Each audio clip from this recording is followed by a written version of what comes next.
It was never about the money.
We gotta give you a little bit of cleaning, huh, Tessie?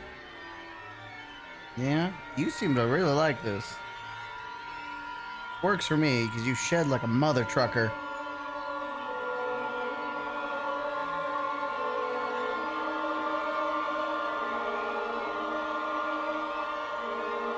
Not as much recently. I expected more from your hairy ass.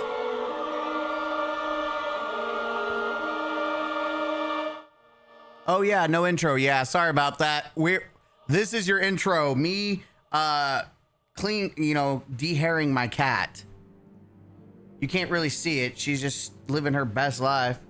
Isn't that right, baby girl? Yeah, we're trying to get all the extra fur she's got going on. She loves it though. I was surprised. She loves when I try to get all the excess hair off of her.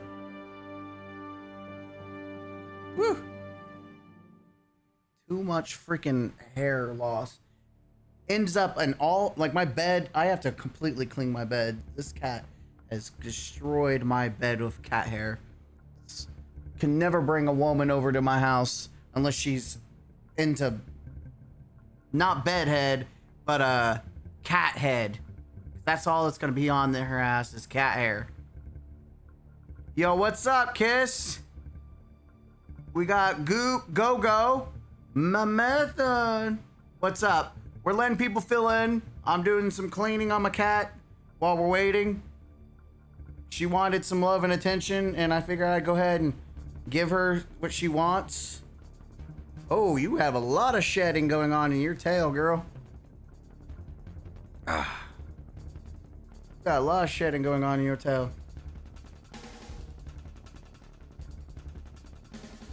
How y'all doing today? Small kitty. Oh, she's a spoiled brat. That's what she is. She's old. She's an old spoiled brat. Isn't that right, Tezbez? You just a spoiled little brat. Mm-hmm. You're a spoiled brat. I consider her the woman of the house. Because she's so freaking demanding. And you have to pamper her ass. Or she does stupid shit like peeing in the freaking hallway. Shedding everywhere. Including my bed. I can't wear black shirts hardly anymore because of her ass. I almost tempted to like completely get her shaved. Make her a naked mole rat. Huh? What make you a naked mole rat? How's that found? How do you sound about that, chat? Tesla, you want to be a naked mole rat? You want to be a naked mole rat? We don't have to worry about no fur no more, and I don't have to do this every time. Luckily, she considers this. She loves this. This is like as good as petting her. She loves this. She loves it. My name used to be Goku, but since YouTube's been a dick to me lately, that's why my name is gonna be. Oh, Goku! Kiss my. I just read your whole name, Goku. We'll get started here in a minute, chat. I've got a. This is our. Usually I'd run an intro, but I don't have one for the new computer or OBS. So I'm taking this opportunity to give some pampering to the cat, and we will start as more people fill in. Because I won't be pampering her while streaming. God, you are shit. I hate that I'm not collecting this correctly.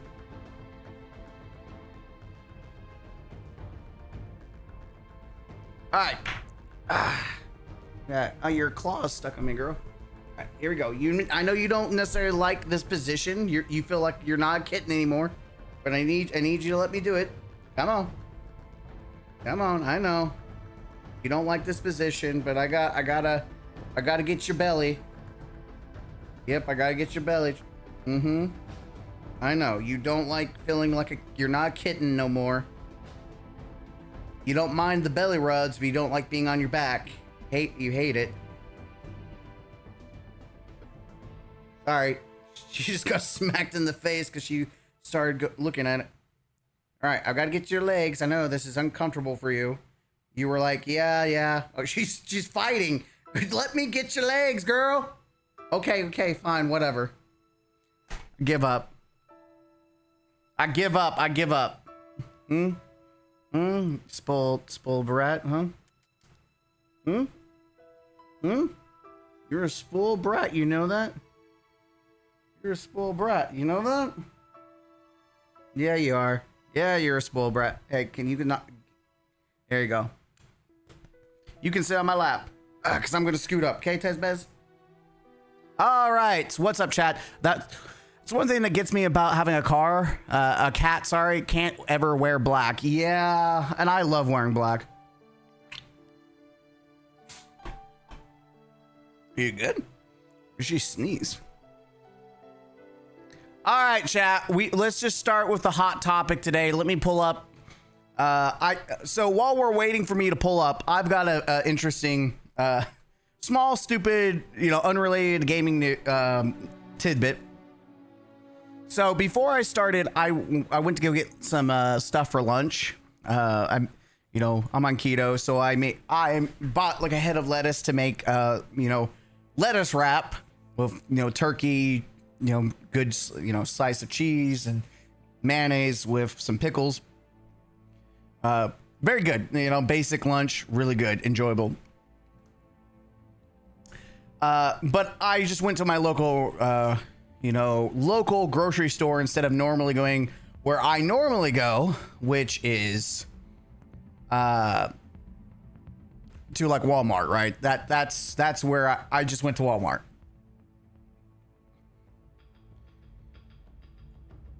Or I usually go to Walmart, right? Now that I got my car, because for a while there, before I got my car, I would use my scooter to go all the way to the local grocery store, and then I would load up in my backpack and then ride home. Got my car, and as soon as by the way, what I used to do is I would go to the grocery store. I would pull up. At the grocery store. Inside, there's like the little walkthrough, and I'd park my scooter. Never heard a thing. No chirping. No frustration. No one ever gave me any hassle about parking inside. No one said a thing. And then. Then I get my car, and I bulk, shop all my stuff for keto and whatnot at Walmart. It's cheaper than the local grocery store. It's interesting because I just went there today on my car.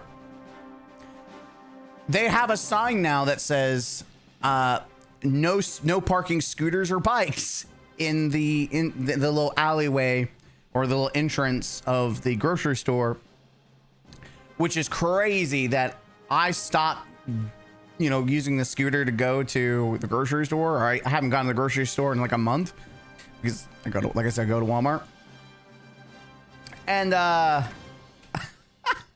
they don't, you're no longer, they no longer want you to park in there, which is funny. It's like, it wasn't me that ruined it for people.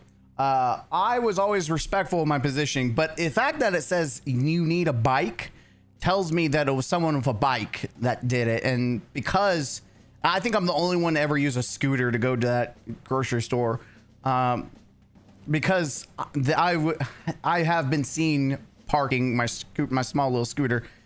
They had to be fair and say not scooters either.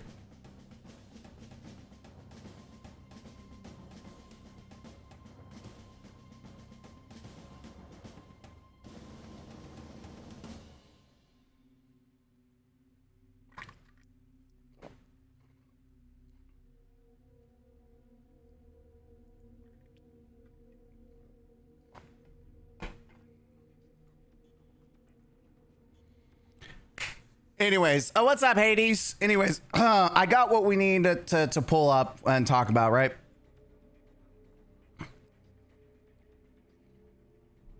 Here we go. We're gonna get the music going. We got music going right now. Is it playing? Yes. We just need the right soundtrack. No. No. Halo 3 soundtrack. All these are bangers, but not for what I'm wanting. There we go. All right. Let's do it, chat. We're going to talk about it, the news.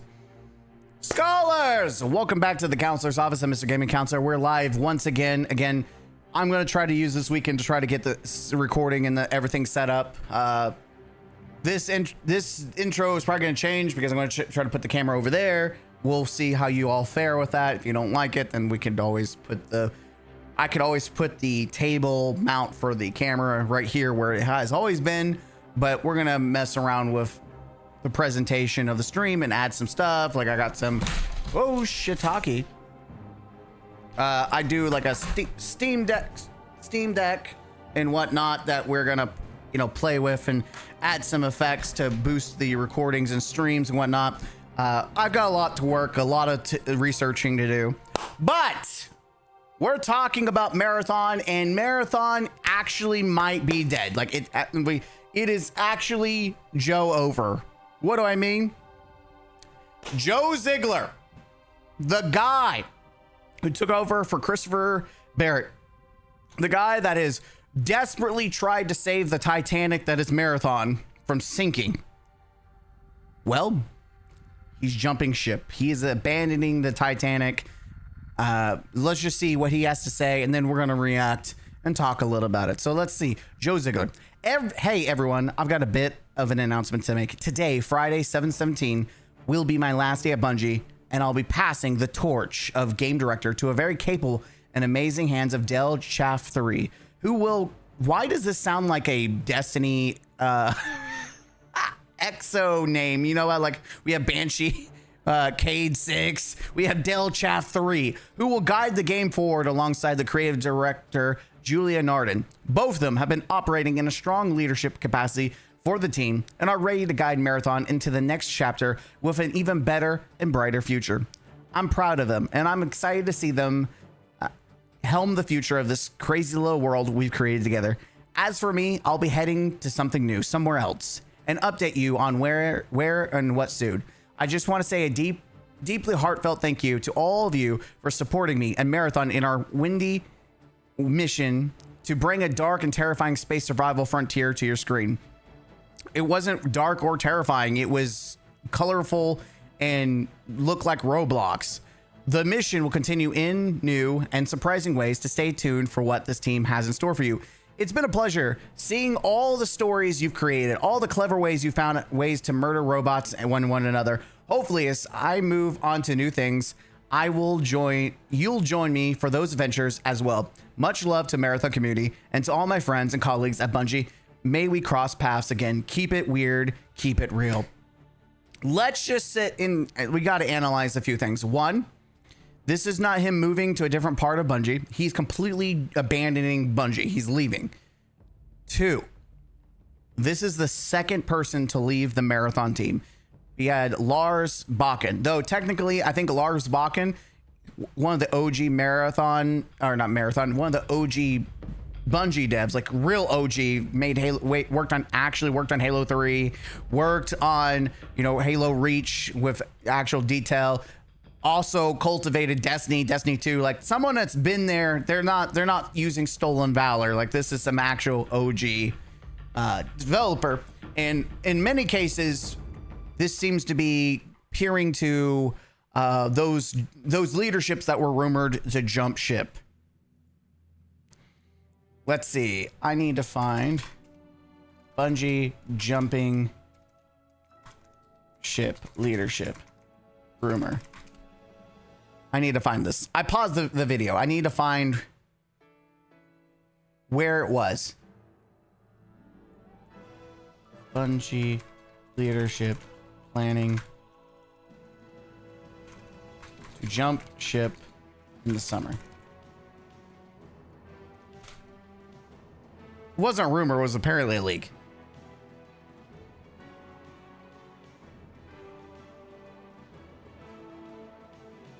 It pisses me off. Okay, let's just use Grok. Let's just use Grok here.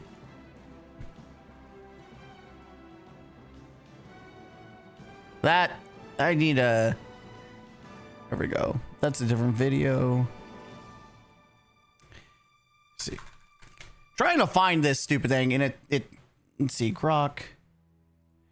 Find the piece, what do I want to ask Grok here? We got to make sure we ask the right question. Find the articles where it showed leaks of Bungie leadership supposedly jumping ship from Bungie during the summer for their payouts. I'm just gonna let Grok do it. Google is doing fuck all here. By the way, while we're waiting for Grok, I'm not recording. If you're ever looking at, you don't want to have any like soda or carby stuff, C4 is fantastic for a zero sugar energy drink, and they have like multiple flavors. This is not ad, by the way, but I would do an ad for C4. Jolly Rancher, I'm doing green apple, tastes so damn good. I also like the frozen bombsicles, good too. Also, just finished Destiny 2 PvP matches 5 minutes ago. Wow, you're just in time for another PvP match.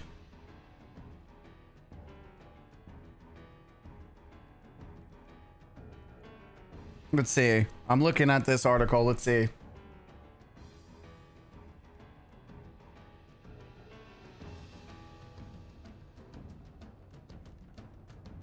Nope, that's not it. The most relevant, the matches leaks.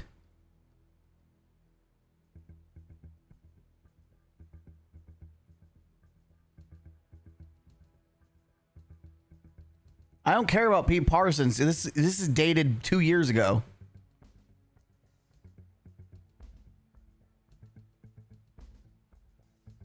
Like, I don't give a shit about, like, let me edit this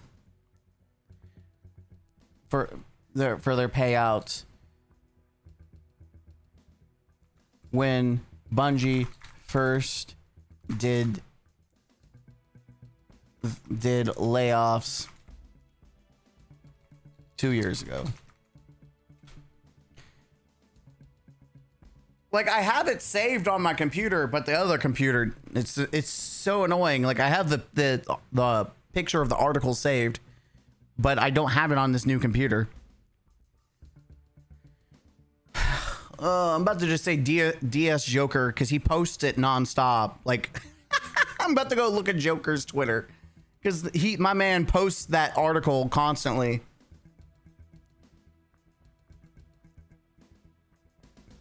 it's been buried for like 2 years. A lot of people don't remember that this was something that was said, that leadership was going to jump out during this summer after Marathon launched.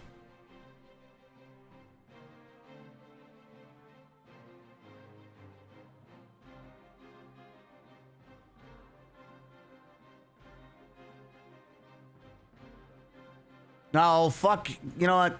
Stupid ass. It's me. It's probably me, but let's see. Find tweets from DSR Joker where he talks about Bungie leadership jumping ship. There. When in doubt, just go to someone else, another source. Oh my god. I'm gonna have to actually look up these articles, because there was like multiple articles in 2024 with the layoffs going on. So my ass needs to go find those articles and download them, apparently, because apparently it's just hard to find them if you don't know exactly what you're asking. Grok is having a fucking seizure over here. Anytime I've ever asked a question for Grok, he's usually pretty fucking fast, but now he's having a seizure.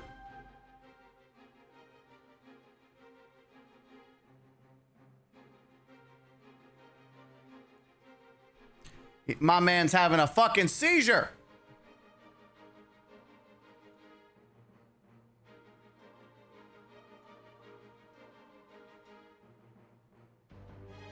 Nope, that's not the tweet we're looking for.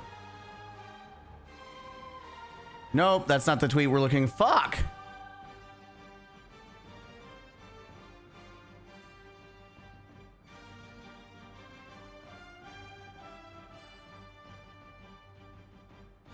There we go. Found it. Got your bitch ass. Here we go. Found it. All right, it took us a minute, but we got there. So this was from one of the articles. Within the company, there's a growing expectation that senior company leadership will leave in droves in summer of 2026, when the final payouts from Sony's acquisition of the company take effect. With this in mind, there's a strong push to get Marathon out the door before then, and let whoever takes their reins after that, be it Sony or Bungie, worry about it, how it's sustained. Isn't it crazy that we have a bunch of Bungie leaders now jumping ship? Though I do want to say this, I don't think that's not what's happening with Zigler. But we're gonna see more. We're gonna see more leadership from Bungie jump ship, and now it's gonna be on other people to deal with it.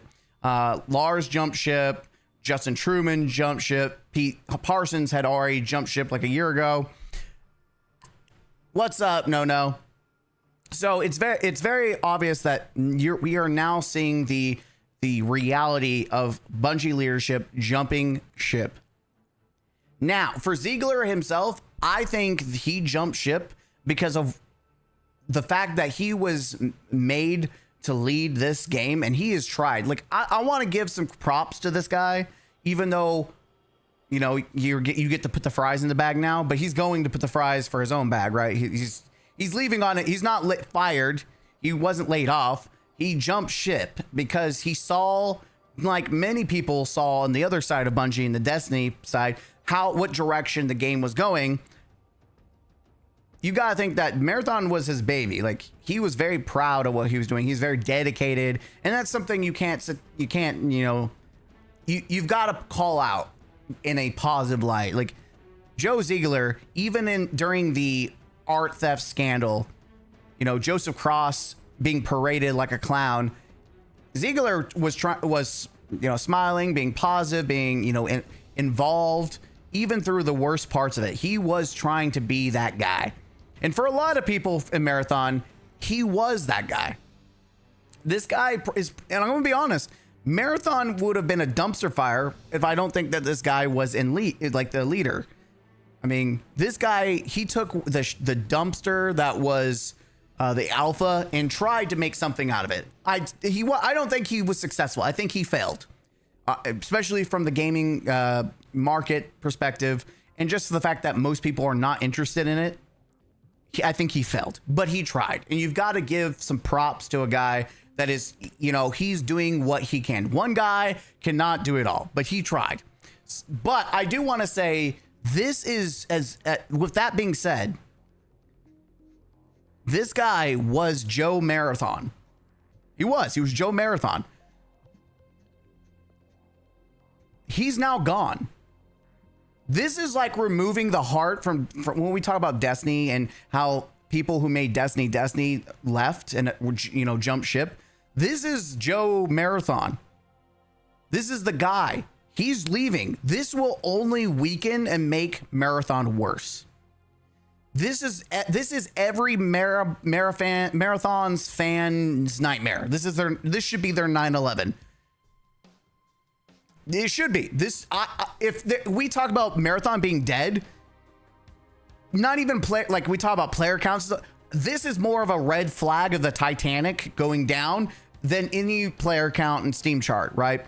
Because the guy that literally probably saved the game from being a complete, you know, a Concord, it would have been a Concord, I think, if it launched in 2024, and this guy literally saved ass. He saved ass by it not becoming a day one failure, in the sense that, you know, it was shut down in a week.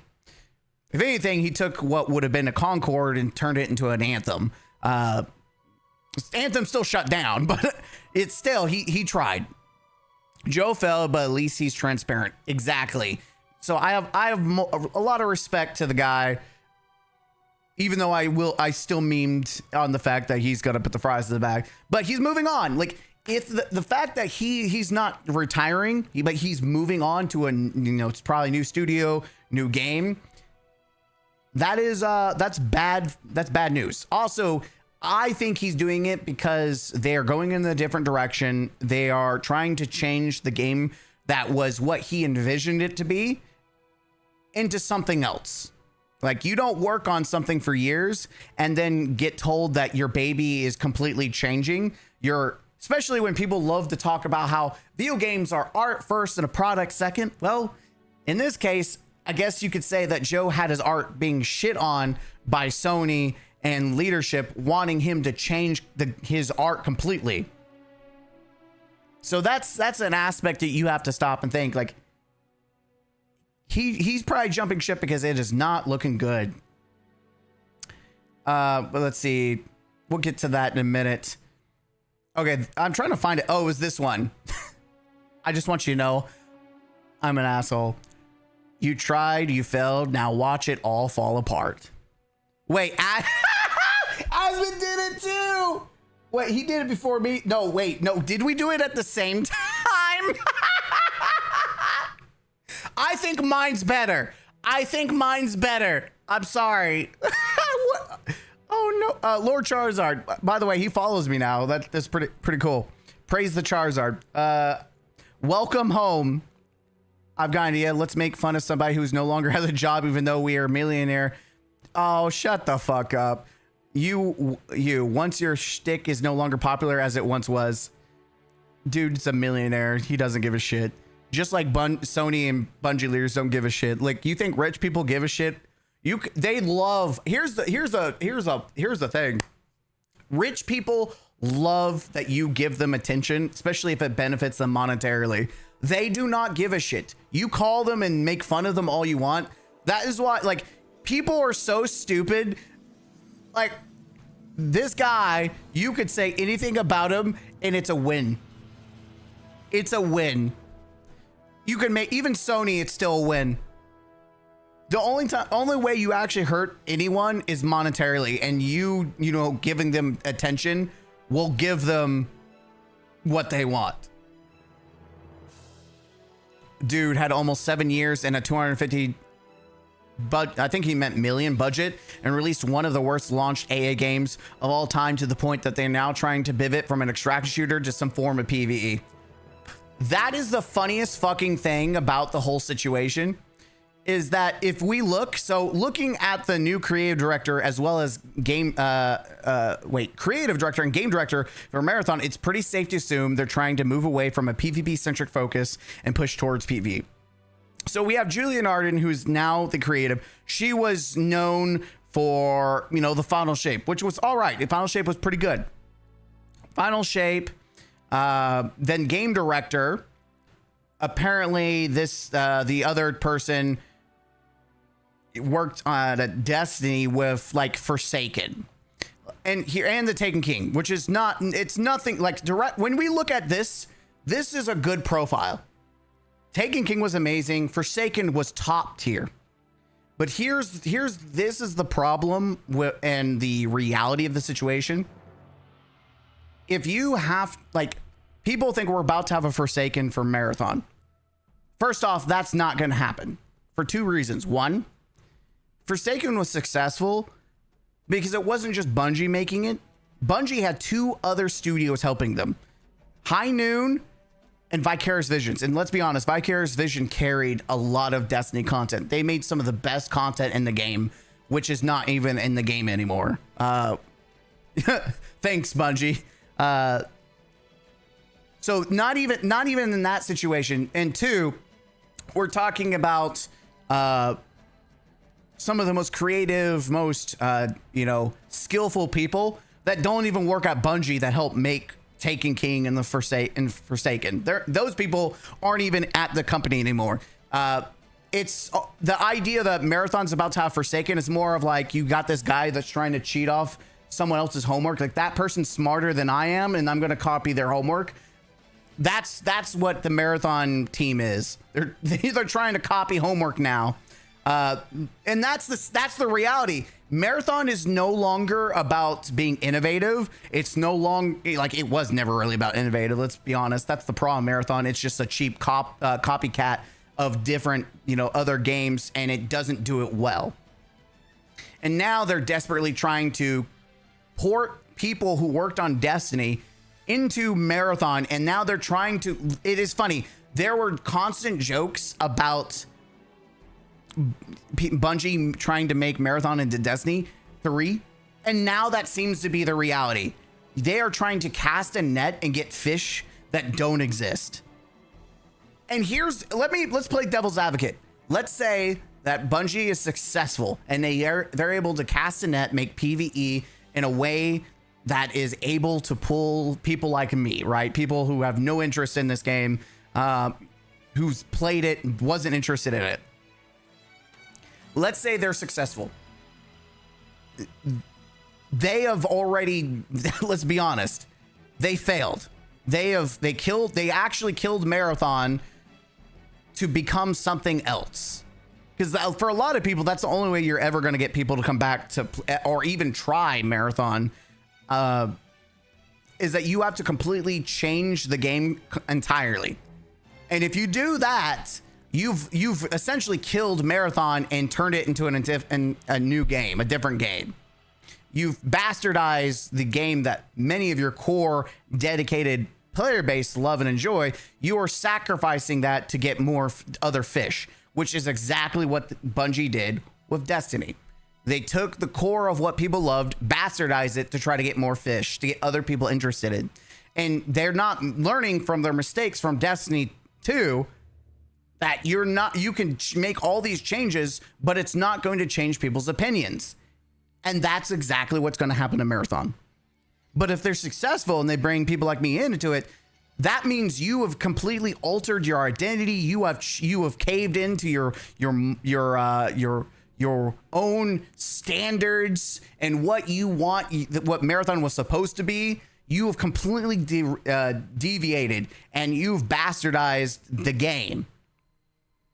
And I say this as someone who knows what that's like. Like, I make fun of Marabots, but the average Joe that really enjoys Marathon, why should they suffer for the ignorance of Bungie?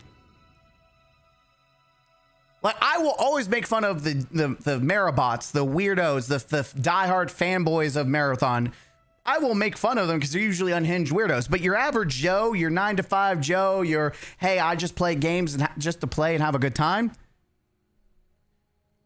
You're taking their cereal and shitting on their bowl. Like, again, it's like Halo 4. I like Halo 4. I know no one likes Halo 4. I know I'm the minority. I'm not going to try to convince anyone otherwise. It's my own little bowl cereal. But imagine, somewhere in Halo 4's life, they completely changed the identity to Halo 4. It would be like someone shitting in my cereal. I would be upset about it. So I get it. I understand from that perspective. I can identify and relate to the average Joe what's happening to watch their game, especially even someone who went through it with Destiny. I get it.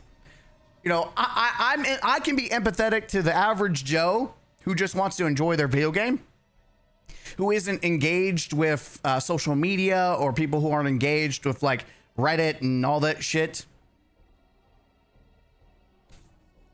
But let's be honest. Let's be honest. Their game is now going to be completely different. So I think this is the fact that they're trying to make this Marathon of Destiny. Not only will it not fail, it will fail. It will piss off its current player base, and it will make other people pissed off, especially the Destiny community, because now everyone's looking and saying, so you killed off a successful PvE, you know, franchise to then focus on a failed product to then convert it into something akin to the live service game that you just gave up on, or not even a service game, the IP itself. So that is one of the big things. Now, you have people like Craig who are desperately trying to spin this negativity into a positive and try to diminish the impact that this will have. Oh, Craig, good for Dell. Excited to hear from him soon. No idea why people are acting like this is doomsday. Zigler was always expected to leave after launch, and leaving the game to Bungie's vets is the right choice. Try a little patience and optimism, y'all. This round's on me. I feel like this has been the motto since before it launched, is guys, be patient, optimism.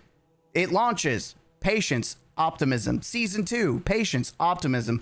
By the way, this is I'm pretty sure this is a lie. I'm pretty sure this is a just straight out lie. Let's go looking for it. Let's see. Grok,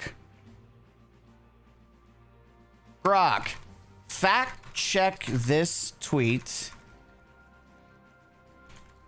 and see if it's actually true that Joe Zigler, I don't know how to spell his name, was actually supposed to leave Bungie after Marathon launched. And I'm posting the original tweet so that there's no like, you mistweeted or you misquoted what he said. No, there's the quote.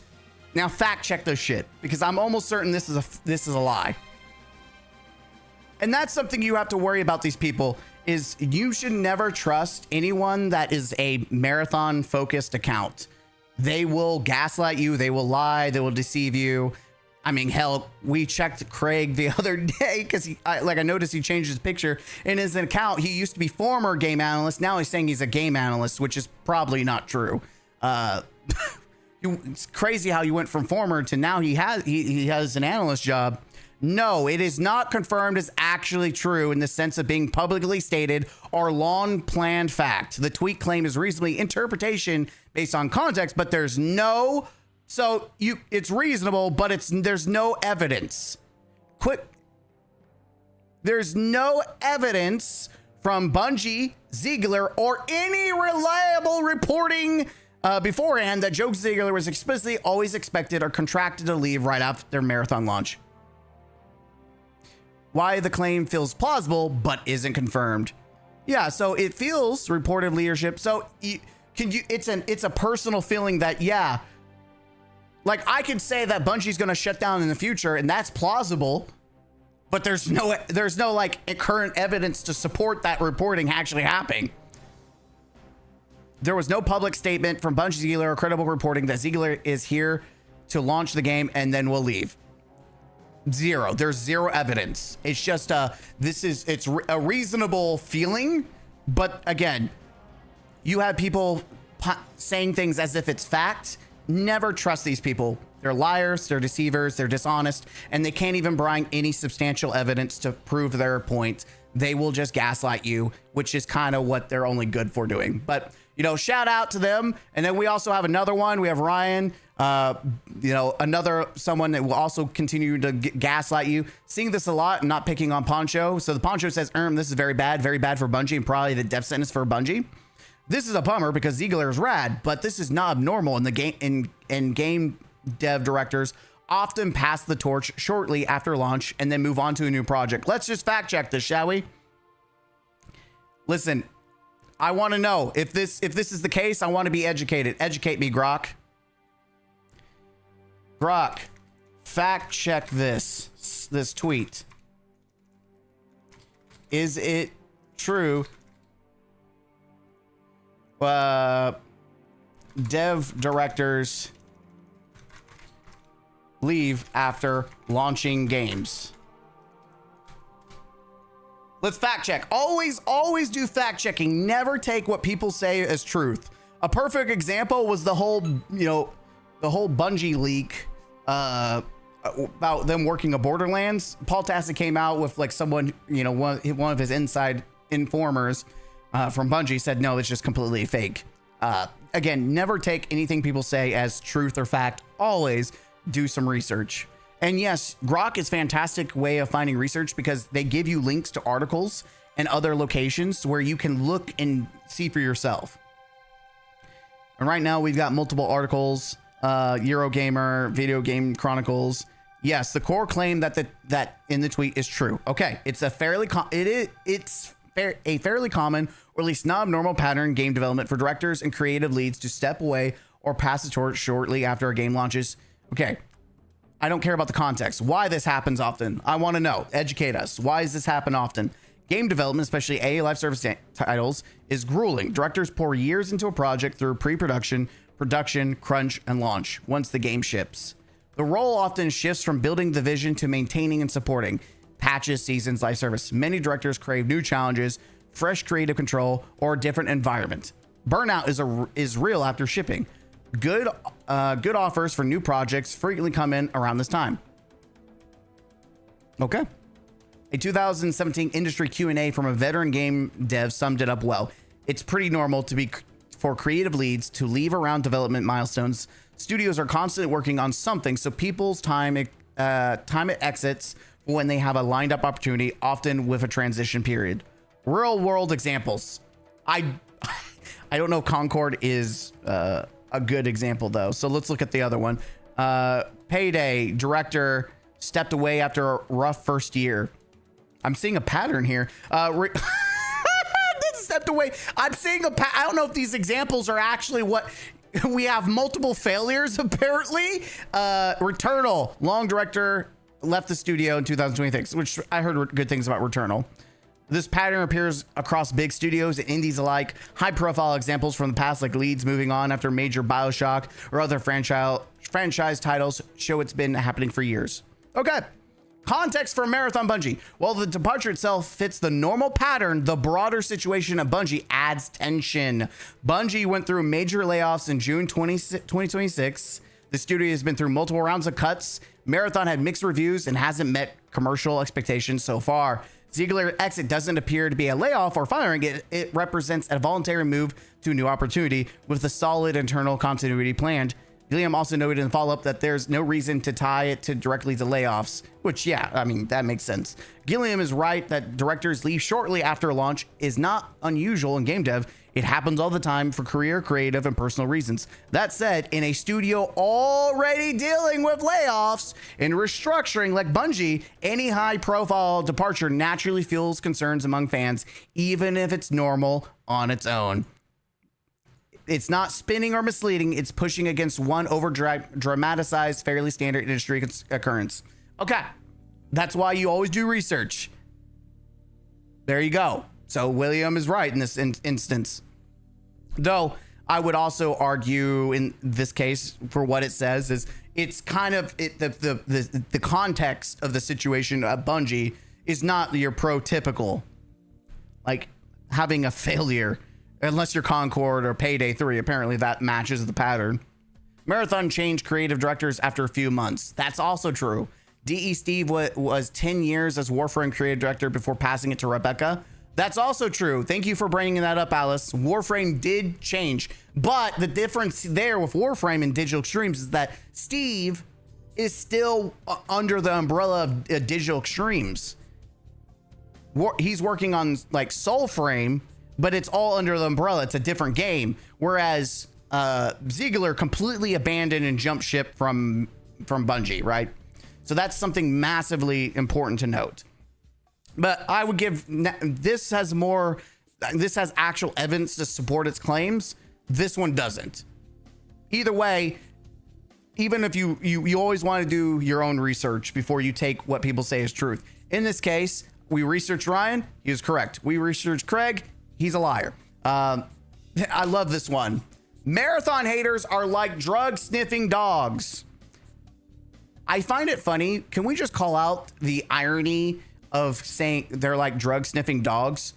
This is actually the perfect example of marathon fanboys, because for people that love a game, they spend more time talking about their haters than actually talking about the game itself. Talk about Steam charts. Like anytime there is some, like Paul Tassi makes a tweet, these people have to talk about what he said. So ironically, it's the reverse. It's the Uno reverse card. It's like something is triggered in the brain whenever anyone says anything about this game. Again, I think you're talking about Marabots, because anytime anyone says anything, even in their own community, people get triggered. And they're on it like white on rice. You could be like, no, bad dog, I have a prescription for those drugs. And the dog is chewing on your arm, trying to rip you. I don't know what this is such a stupid, like, I don't know what you're trying to do other than, I guess, be hyperbolic. I don't know. When word came back Sony was going to keep supporting Marathon after they're detailing the impairment loss from acquiring Bungie, they said they would continue to support Marathon because of the strong player retention. Everyone was like, what? Sony is crazy. By the way, we've talked about this again. Sony literally was being deceitful to its shareholders because it never once mentioned its player population. Retention doesn't matter in the face of player population, because you could have 5 dudes that are, only playing the game, and you can say we have strong player retention. Yeah, those 5 dudes play a shit ton of Marathon. But that doesn't mean there's a lot. You could have a lot, 5 dudes who constantly play the game, yet your game doesn't make enough money. So again, using retention means shit all when it comes to comparing the population, the life of the community itself. Everyone's like, what? Sony's crazy. Look at those Steam numbers. And then compare it to something like Arc Raiders, a game performing within the top 0.5% of all video games, the top 100 best games. But that doesn't give them a clear picture for how a game recovered from bad launches, or how most games on Steam are doing their 120K games on Steam. Granted, Marathon needs to perform better than it has been considered the cost of production, but this isn't exclusive to Marathon. It's happening to AA across. So here's another counter argument that I want to put out here. Most AAs have other IPs that they can lean on. Like there's Lost Leaders. You can literally look at multiple studios that have made flops, but they have other IPs that can kind of cover. Marathon is the only thing Bungie has now that they've ended the service for Destiny. So I don't understand the argument here, because it's a fallacy. Yes, it's happening everywhere else, but what's also happening with other AA studios? They have multiple IPs to rely for revenue. Bungie doesn't. So the context matters. And when you eliminate context, like we talk about retention, well, you're removing the context of player population. Who gives a shit about retention if it's only 5 dudes? 5 dudes aren't going to pay the bills for, a multi-billion-dollar studio that burns through fucking money. So they're confused. And here's the thing, just because you have big retention doesn't fucking mean those people are buying MTX and aspects of the game.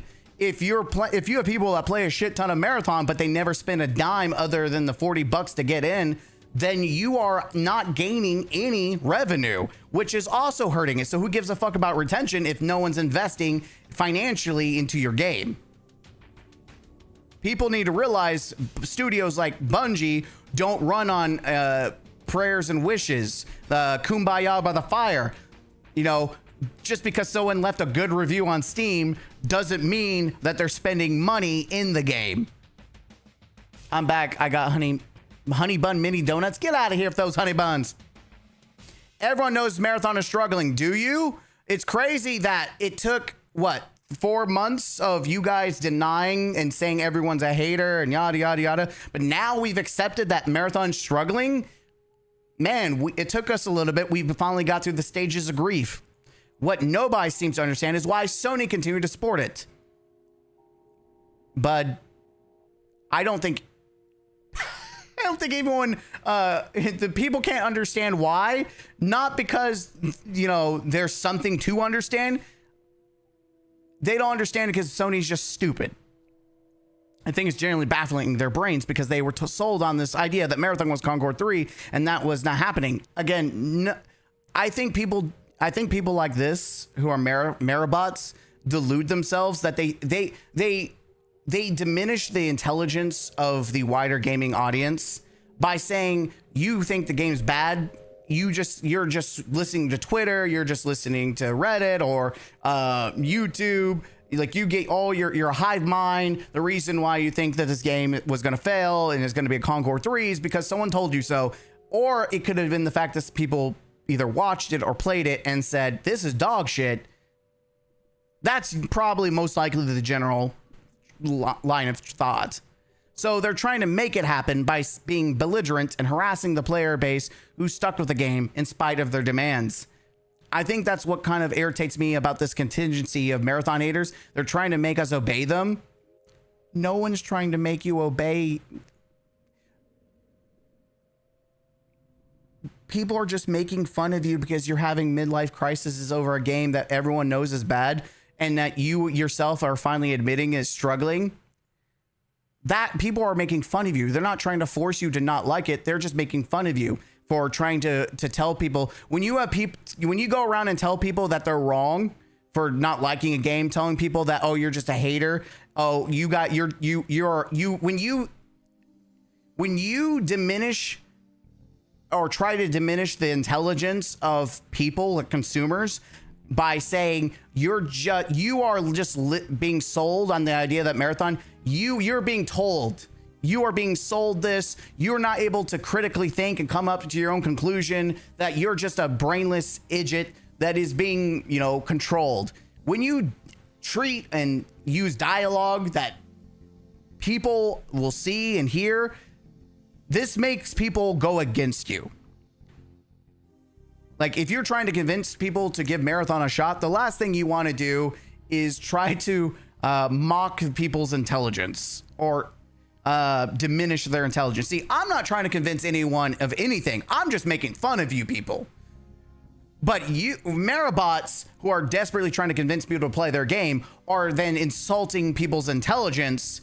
You will never get people to come to your side.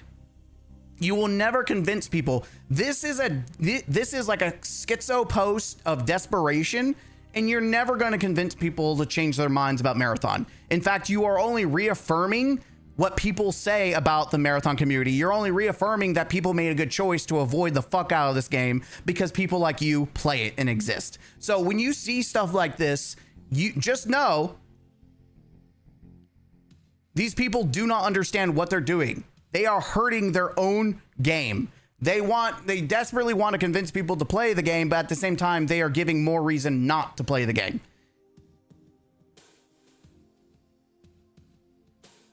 Like, for real. We got Smash. After the fallout from the Marathon art plagiarism scandal at Bungie, both Joe Zigler and Joseph Cross have left the company. The rats are jumping ship. The studio is fucked. The game is over. Give it up, Marabros. See, you're calling them Marabros. Call them Marabots. That's what they are. I still believe the game will rally, but Ziegler's enthusiasm is infectious even through the screen. Generally sucks that he's moving on from Marathon. Did he delete this post? I guess he did. Question mark. The closest we'll get to Destiny 3. Joe's. Yeah. Thanks for everything, Joe. Appreciate you. Yeah. And the team letting me do some of the craziest things. I'll never forget it. I'm sure you won't. Tell me how that ping sucked, Scarrow. What? Oh, Joseph Cross. I thought it was like Astacross. Ooh, wait, why the fuck is Biden? Why is Biden in there? What is Joe Biden? Oh, I get it. It's all the Joes. Oh, we got Joe Biden, Joe Blackburn, Joseph Cross, Joe Zigler, Jelly. Oh, okay. I was so fucking confused.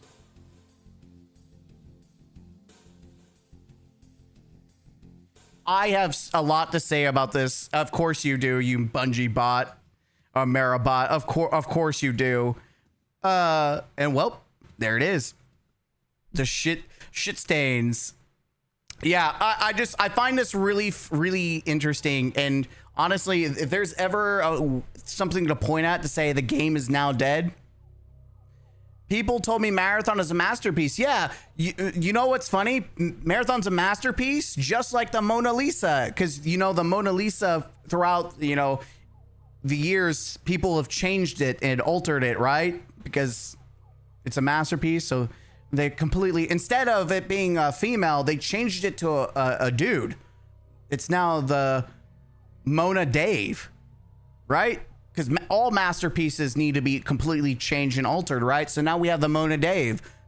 Say what you will about Marathon, Ziegler always seemed to be on top of the things, and his best to listen to communication within the player base. Dude did as good of a job as anyone could have done.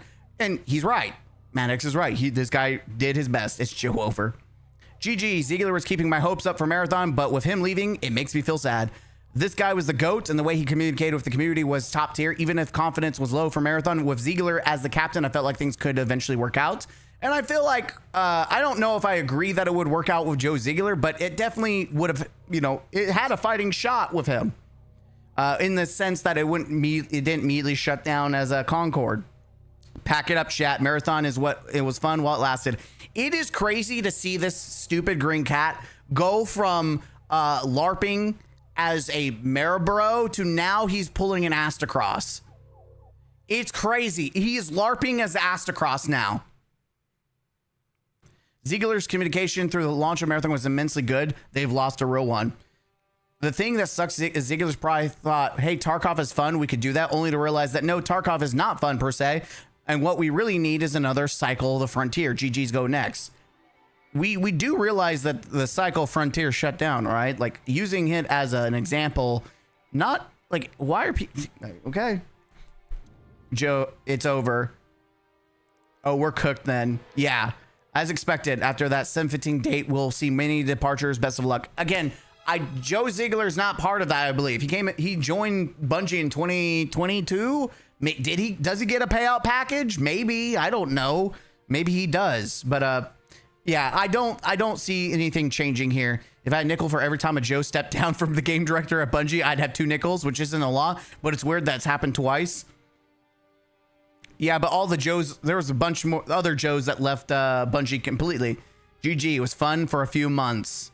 Damn, all these people that have been glazing the shit out of Marathon are now coming full circle. And like, yeah, we see the shit through the storm. We see that pile of shit, and there's nothing we can do about it. GG, it's over, man. It's over. Pack it up. Pack it up. It's time to put the fries in the bag. That's right.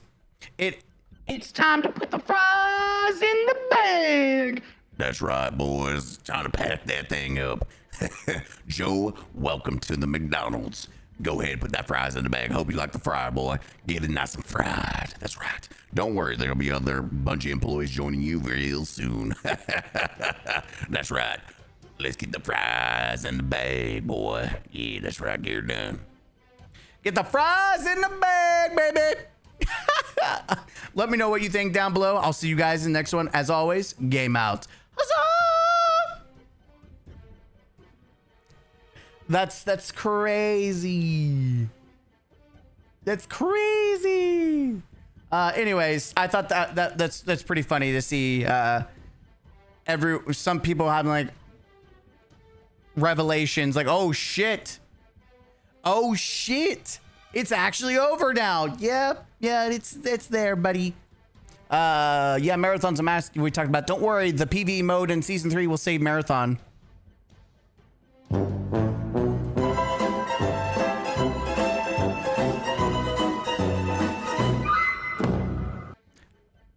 Are you sure about that? Hey, are you sure about that? Are you sure about that? Can you hear me? Hey, knock knock. Are you sure about that? Hello? Anyone there? Are you sure about that?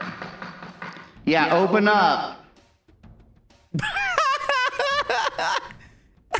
Don't worry, Marathon will be a masterpiece of a masterpiece. Oh yeah, we'll have pieces of a masterpiece. It'll be a masturbate.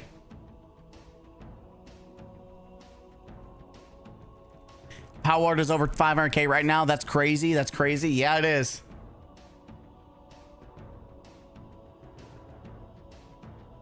All right, we've got some mini stories. Actually, do I want to? I don't know. I really want to do something news.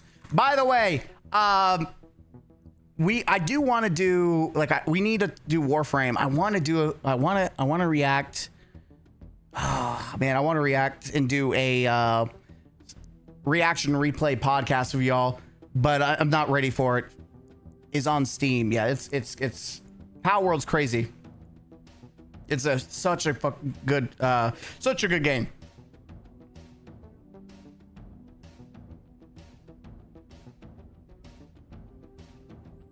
Oh, I missed out on a Grenadier Jake tweet. Oh, we'll have to look at that later.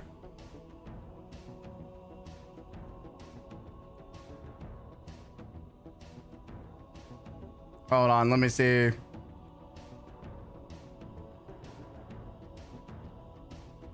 Okay, there's some stuff. We're just gonna react to this little thing and then we'll move on.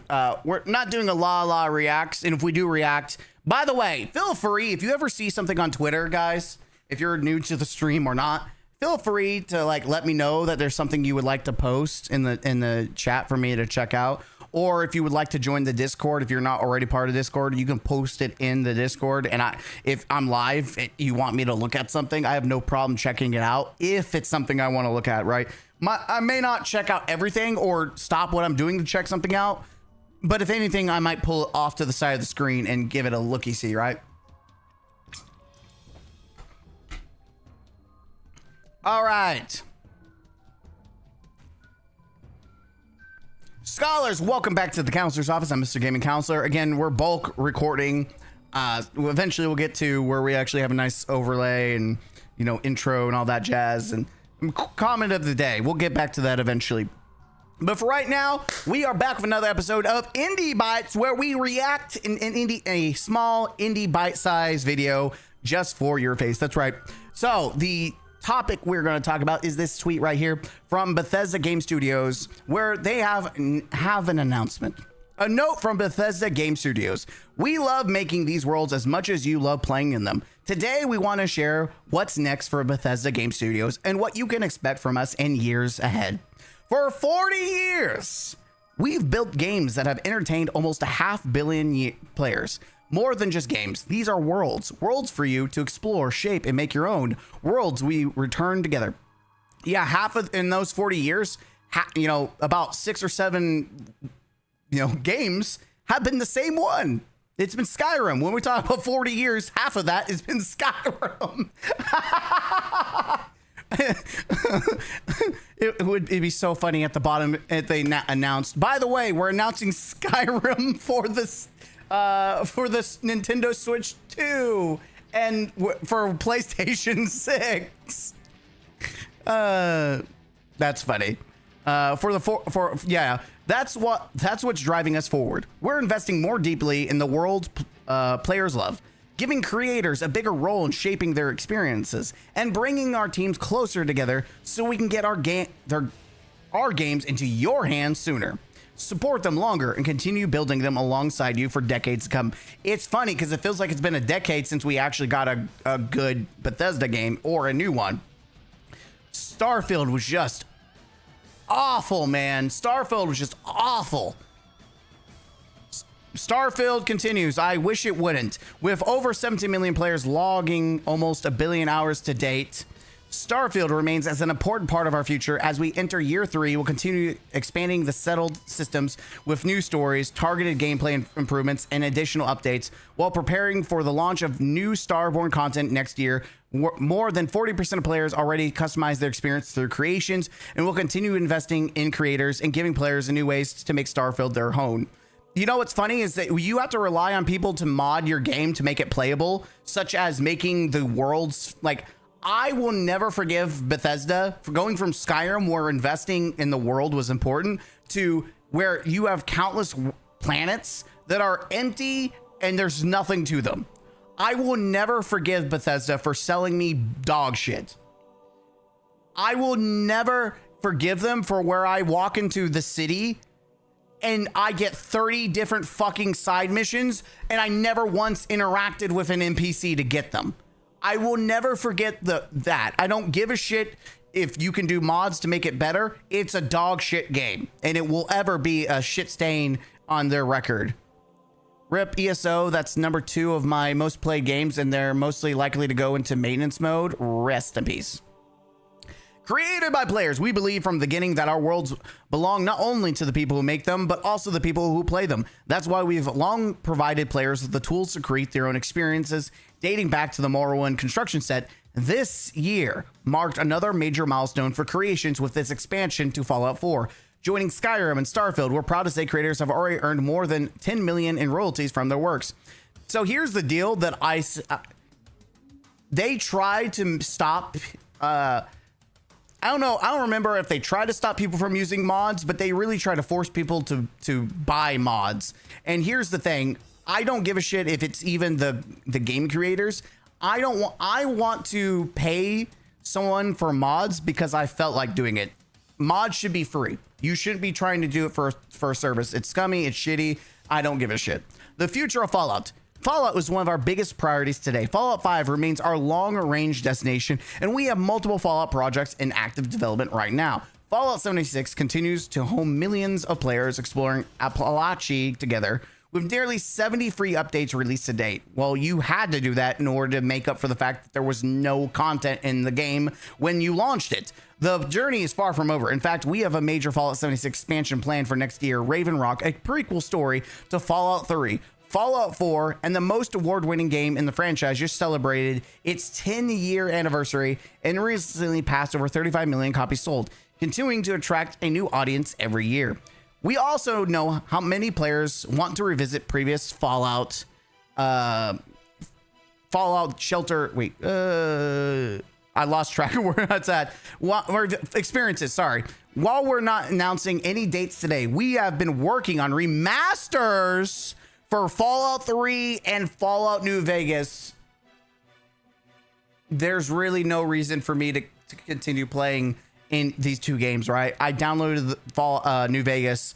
I did a little bit of playthrough of it, but now we're back to the drawing board where now I really don't feel like it's worth playing because I might as well play the new versions. Fallout Shelter continues to be the most popular way to experience Fallout on the go. With more than 250 million players, there's more ahead for Fallout Shelter, including new seasons. I don't give a shit about it. We'd like to congratulate Kilter Films and Amazon Studios on the 10 Emmy nomination for Fallout Season 2. Fantastic show, by the way. So good. Production on its Season 3 is already underway. And while we won't host a traditional Fallout Day broadcast this year, we're already planning something special for Fallout's 30th anniversary in 2027, when Fallout Day will celebrate live in Washington, D.C.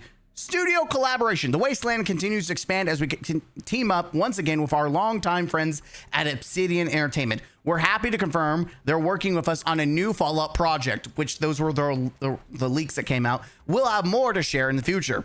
We're also bringing our teams closer together across Bethesda, ZeniMax, online studios.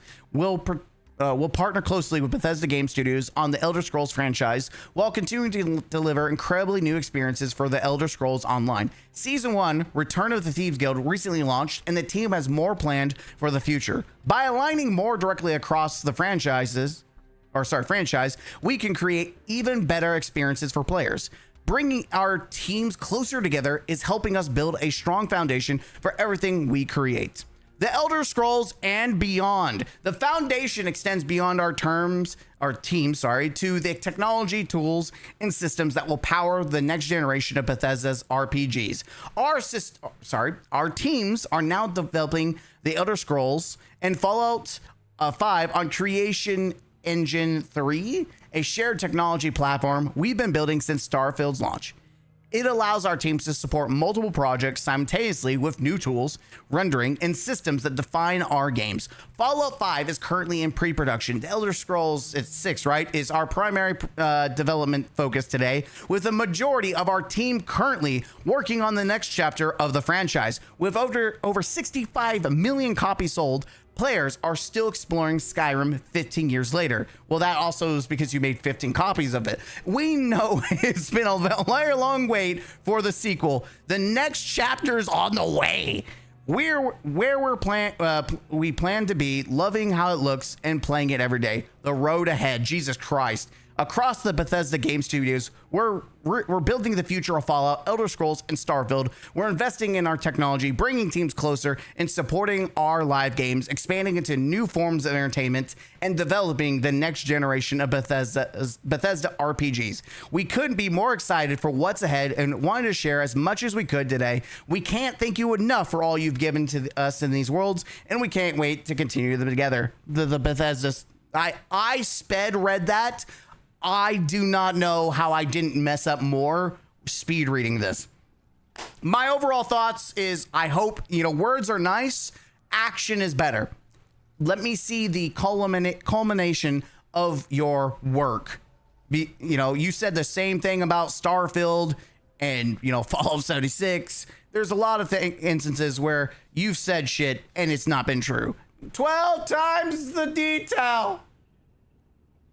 So we got Asa actually tweeting this. Asa, the CEO of Xbox, Todd Howard just shared plans for the Fallout, the Elder Scrolls, and Starfield franchises. These worlds have earned a special place with hundreds of millions of people over many years. I'm looking forward to what's next, including the partnership with Obsidian on a new Fallout game and closer collaboration with ZeniMax Online Studios on the Elder Scrolls. The achievements of these franchises are remarkable. The Elder Scrolls 5 Skyrim has crossed 65 million units sold, becoming one of the 10 best-selling games of all time. Fallout 4 has crossed 35 million units sold, enjoying the top 25, and Starfield will soon reach over 1 billion hours.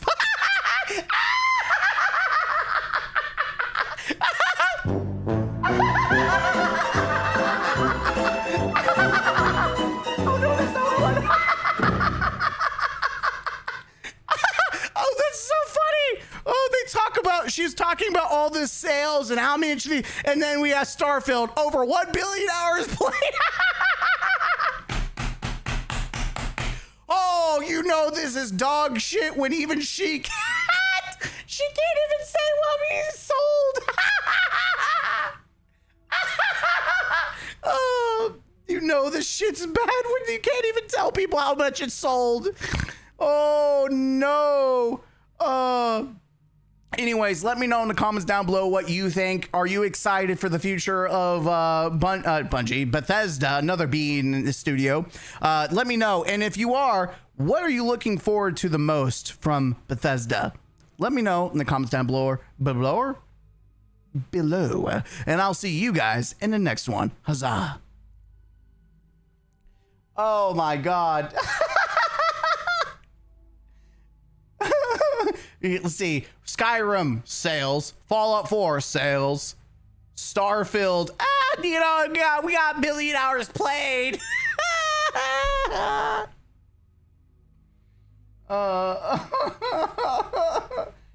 Oh, they are panicking. I don't know. We'll see. I don't trust billion-dollar studios. I have trust issues with modern companies in the modern age. I have trust issues. I don't trust them.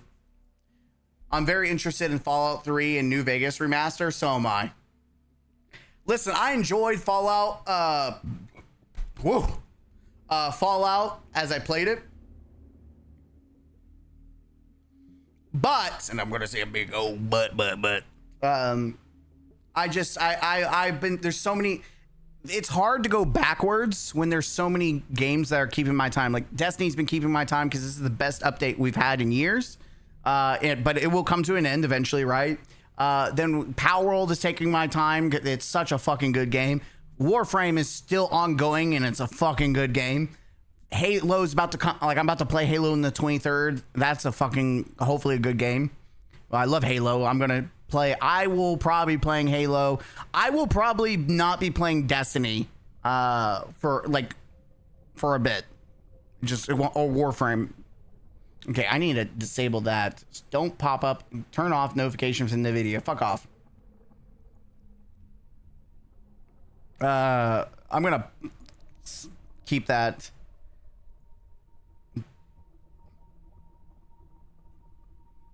But yeah, anyone, if you ever get any gaming news, or even if I don't react to it live, it might be a... no,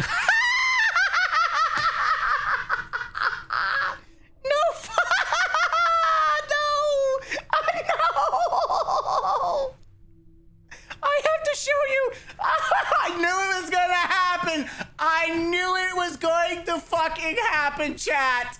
I called it. We have finally hit the Holy Trinity. We saw Epstein in the Black Ops. We saw Charlie Kirk, and now we have Diddy.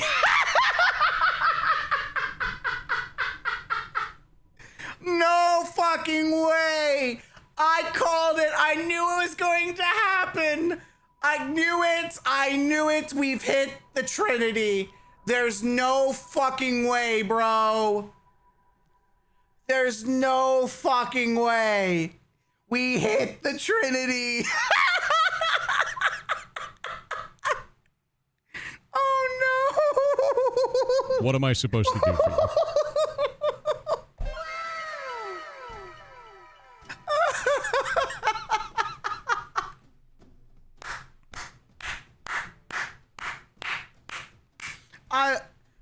This gives me hope for the future of gaming. No way, we got Diddy, Biden, Bin Laden, and Black Ops 2. Yeah. Oh no, I love it. I love it. Oh, I love it. The Unholy Alliance, bro. I don't understand. Can I just say something? I don't understand the obsession. First, I don't understand how we have Epstein with Charlie Kirk and Diddy. I don't know how these three got paired together, because one was just a dude. One was just a dude who argued on campuses. Then you had a rapper that was sexually assaulting women, and then you have a pedophile, a rich pedophile. I don't know how all three of these go together. I still don't understand the joke. I know the joke. I don't understand the joke. It's shit like that is funny, but I don't understand how these three are like the trinity of people. Why is Charlie Kirk, Diddy, and Epstein together? Like, maybe you can make the argument for Diddy because, you know, he was wait, no, he didn't. I think Diddy was also a charged with pedophilia, wasn't he? Why was Diddy arrested? Racketeering, sex trafficking. Oh, engaging in prostitution. To abuse, threats, and coerce women to prolong. Okay, so yeah, he was a dickbag. Just they trigger so many people. Oh, maybe you're right. Maybe people do it because it pisses people off. Oh no,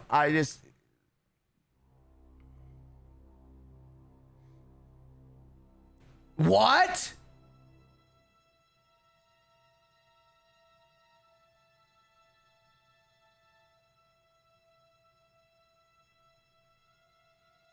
New Black Ops 1 and Black Ops 2 updates are now available. Wait, updates are live. Emblem editor has been removed. Has it really?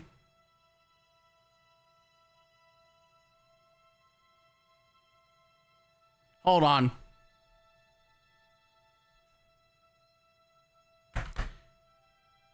Let me, hold on. Chat, you're going dark for a minute. I'm pulling up. I gotta see this. I'm gonna update. I'm gonna hit update. I'm gonna check to see. I'm gonna see if they actually removed it.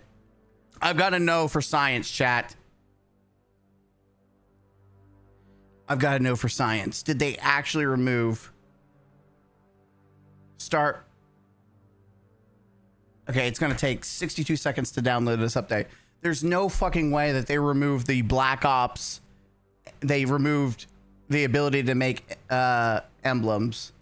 There's no fucking way they disabled that.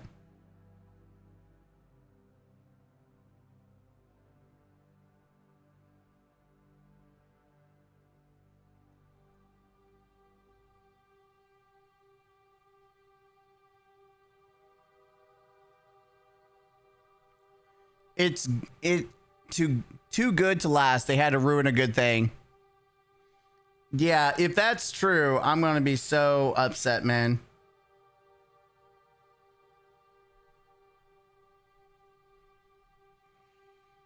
I'm checking now because I need to know. I never actually made an emblem. By the way, this will have no impact on me whatsoever, other than we won't get stupid clips on Twitter anymore. But this will have like no impact to me whatsoever. I think it's stupid and it's censorship, in my opinion. Like, at this point, you might as well keep what was already part of it. Okay, play online. I'm checking connecting online services.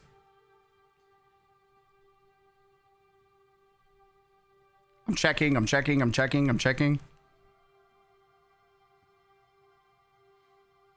mean, see, the only reason I didn't switch over so you guys could see. Oop. Barracks.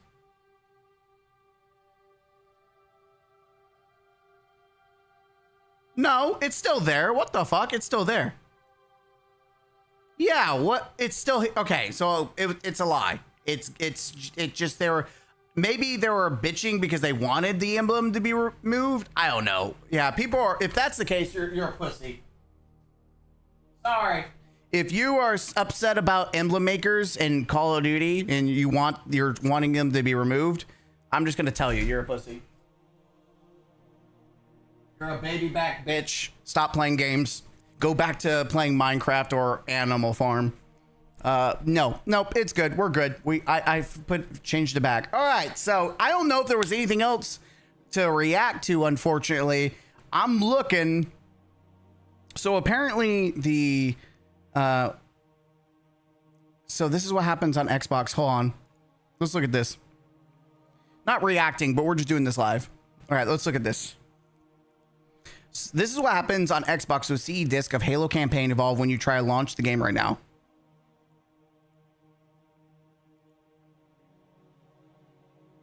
Why is it behind your TV? That can't be good for air circulation.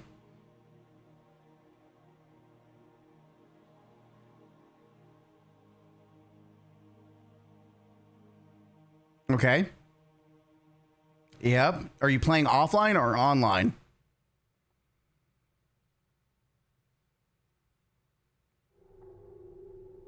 Wait, what?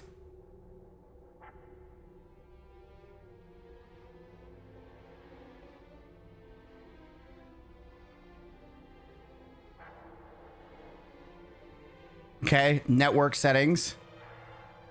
Go offline, okay.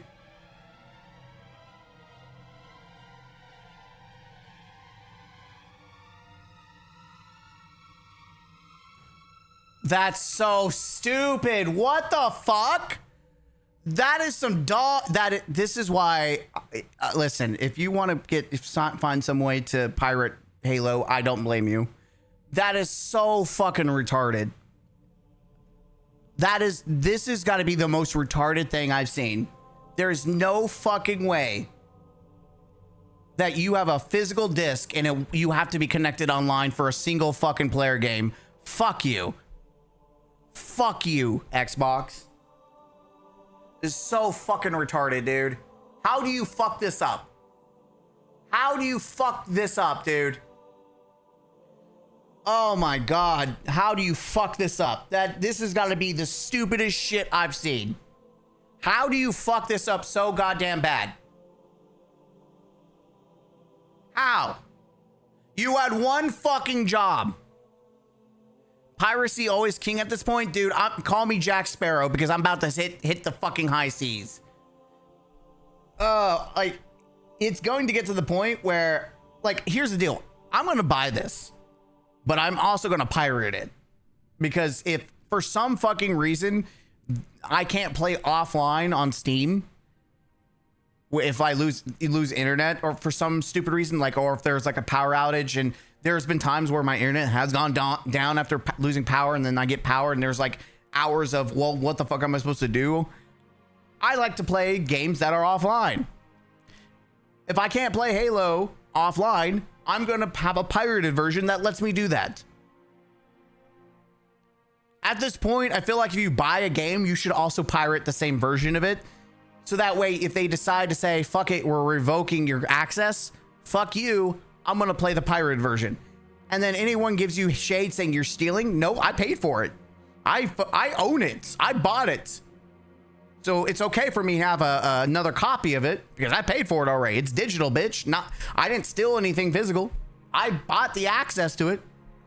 I need to figure out some damn sites to be able to use. They're out there. I don't know if it will get me in trouble to talk about it more than this. So I'm not going to say shit.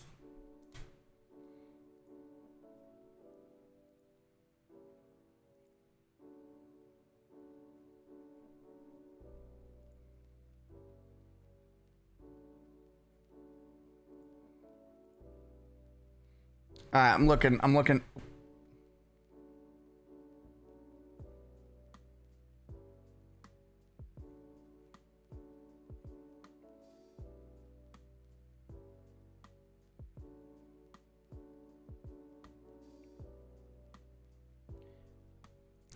All right, let's look at this.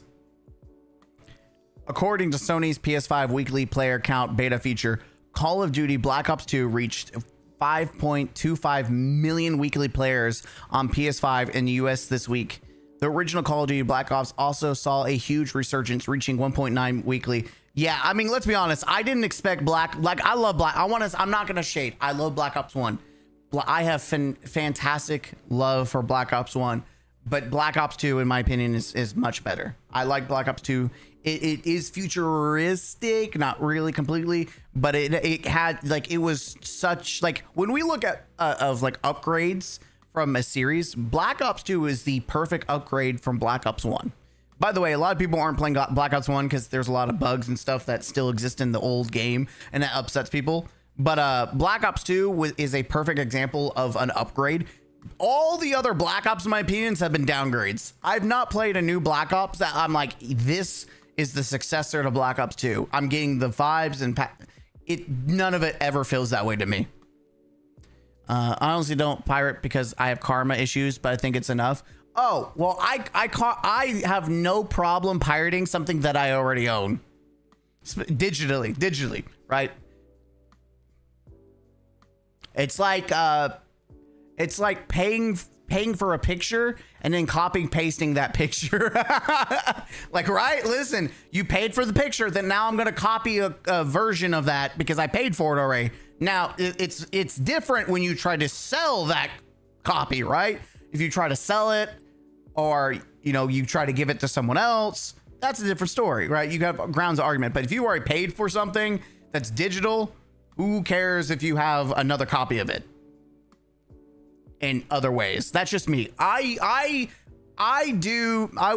pirate copies of games I own or have owned as a way to preserve it.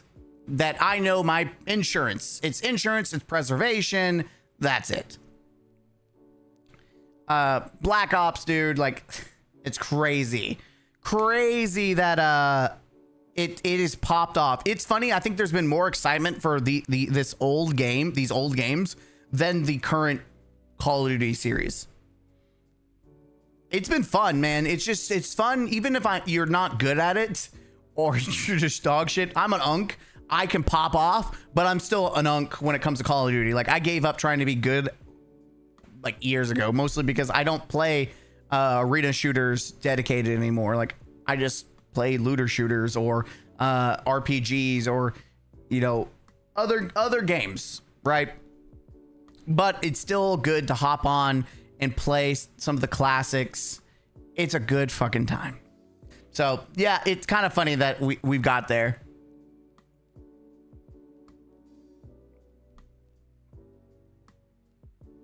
They're reselling us our youth.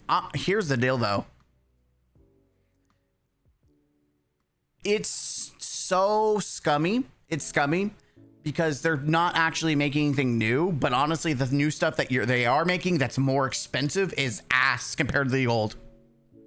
Like, I know that it's very sheep and cattle-like to be like consuming old content packaged as new. In this case, it's literally just an old content instead of like actual remakes.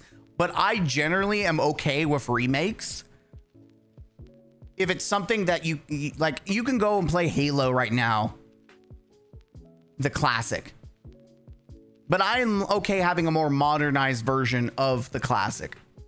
Or if it's a multiplayer game, like for example, there's a lot of modes and game modes and the Master Chief Collection for Halo that if you try to play, you will not get anyone to show up. Like, there's not a population.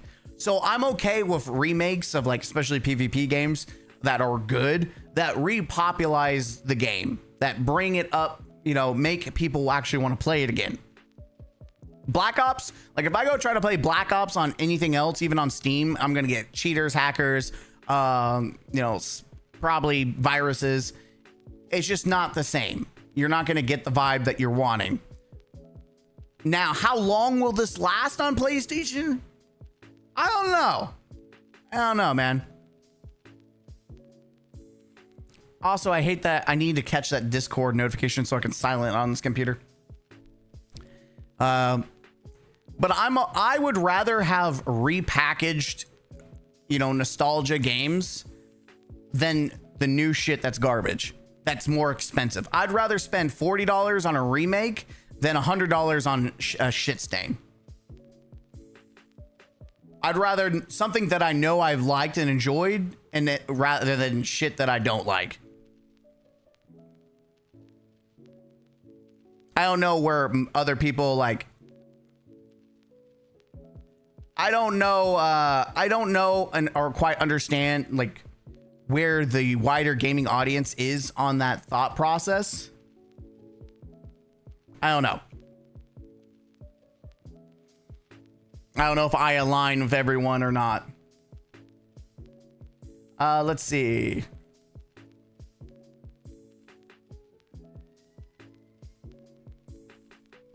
Oh, that is actually like an ambulance. Is that an ambulance?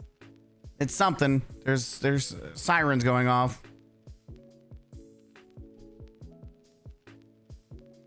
All right, I'm looking if there's anything worth talking about.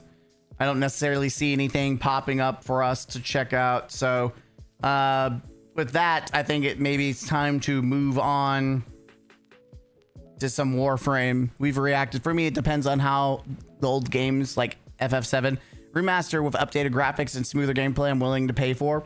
I mean, a remaster, you know, it's different if you're doing Skyrim where it's not been like it's not been a decade or so that you got something fresh.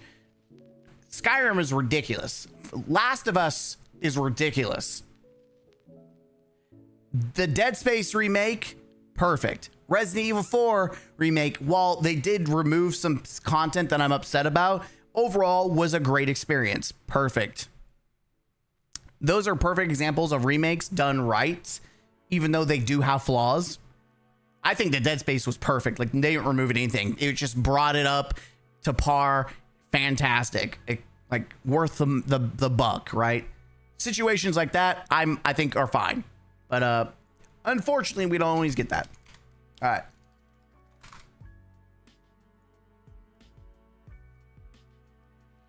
All right, we're moving on from the... Oops. I should mute. We're moving on from one thing to the next. We're moving on from one thing to another. It's time to go to Warframe. I actually haven't really played on Warframe since moving to the new computer.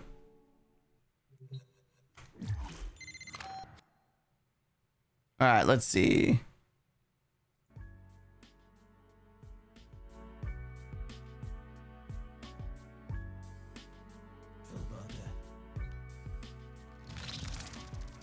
All right.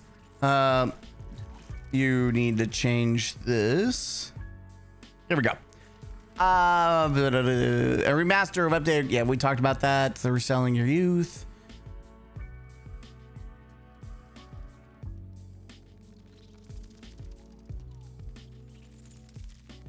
Okay, I caught up with everyone. GG's. All right. So, I'm trying to forget or remember what I was doing. I think I was trying to finish. Last time I played, I was trying to get this. I'm so close, man. What do we have? Look for Iton treasures and Maru. Kill with a Necromech. Destroy 30 Necromech Vault Guardians. Kill 100 Eximus. Complete 15 missions. Kill. Yeah, so we should be able to get this done, and then we'll have this bad boy. Dude, I think this looks sick.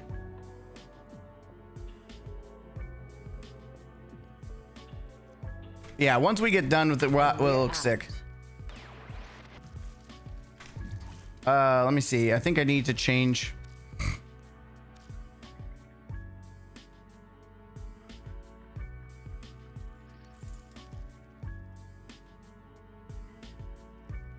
All right, I need to change the music to off. I want it clashing with my own soundtrack. What's up, Jojo? Oh my God, that's right. I need to look at options. I forgot completely that the keybinds changed. I just don't remember everything. Reload, crouch. Fuck, dude.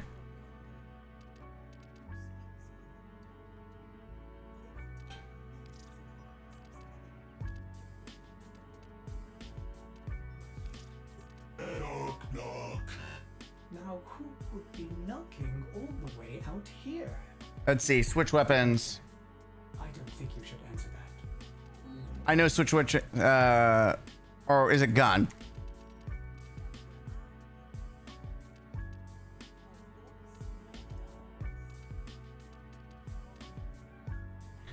Let's see. Chat.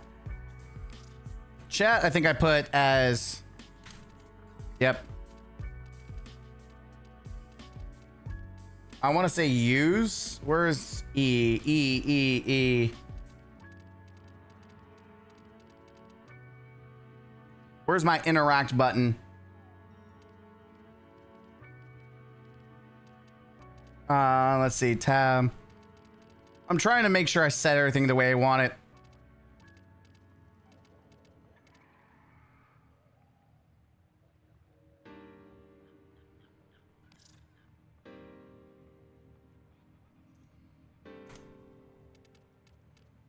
It's right. Right here. Shift. Does both of it. That's what I want. Crouch, control.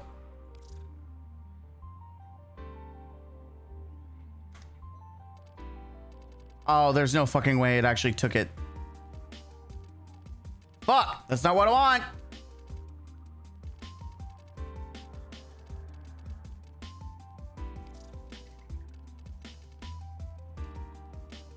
I'm fucking everything up. Ain't.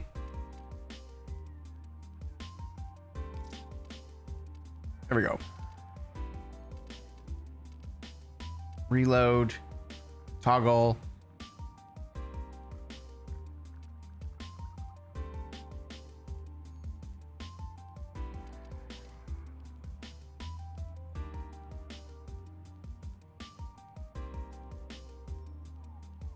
Frame fighter, Shojin.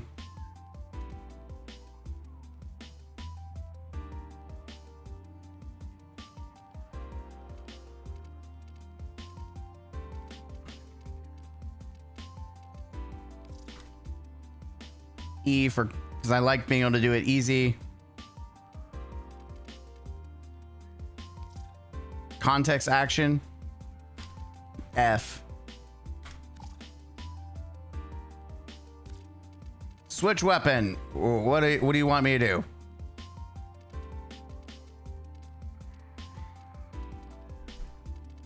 I don't even remember my own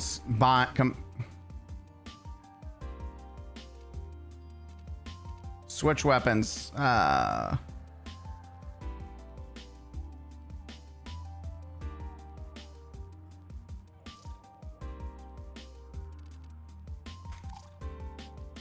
Alternate fire general. Goddamn motherfucker.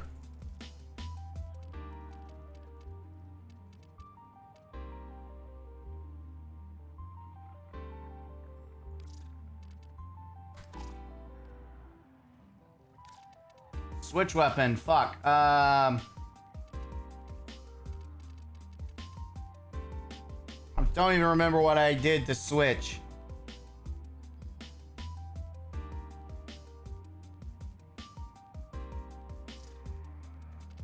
Gear will. I'm gonna have to go and actually see what I'm doing.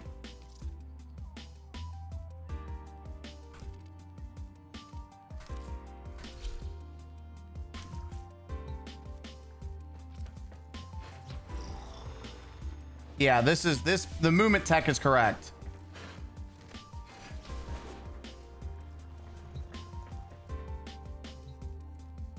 All right. This part, that's correct. All right, I think we're good. I finished the mine last night. Yeah, I'm about to now. There we go. We got F. Okay, F.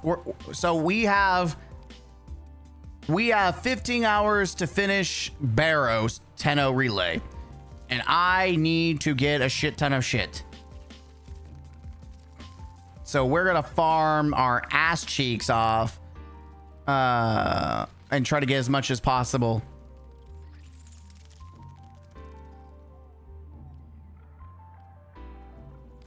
I don't even know if anyone's doing this. I'm just grabbing what I can.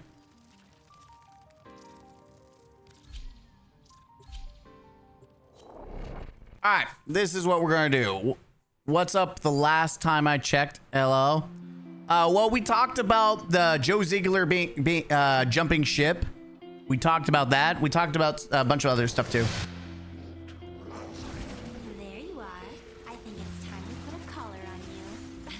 Wait. You'd probably like that, wouldn't you? Oh, damn, you're just assuming I'm just some kinky shit, huh? No, I don't really care for having collars put on me. Sorry. Sorry, I don't do collars. That's not my kink. Sorry. Wrong person, Chief.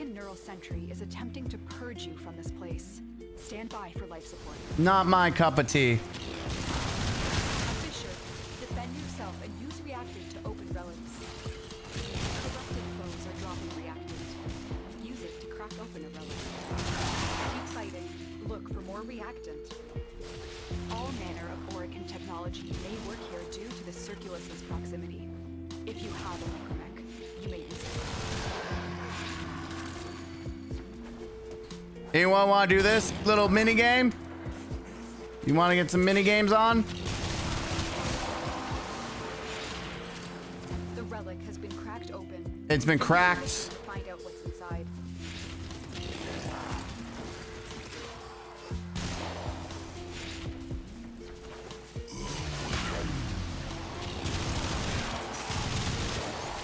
My brother David said hi to counselor. Hey, tell David I said hi. Hope all's going well. Hope all's going well. Yeah, we're trying to farm some Ducats. See, this is my problem. Just so we're clear. It is hard for me to go backwards to play games like Fallout New Vegas currently, because games like Warframe has been my replacement for Destiny for a little bit. and I've played throughout the years. I've played both Warframe and Destiny at the same time.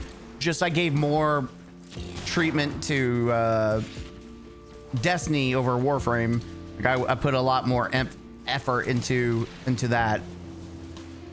But now Destiny's ends of service, and I'm just going full throttle.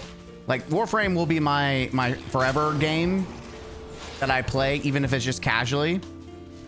The same cannot be said for many modern games. But there is like games like Power World that are keeping my attention for a bit. Halo's coming out that's going to keep my attention for a bit.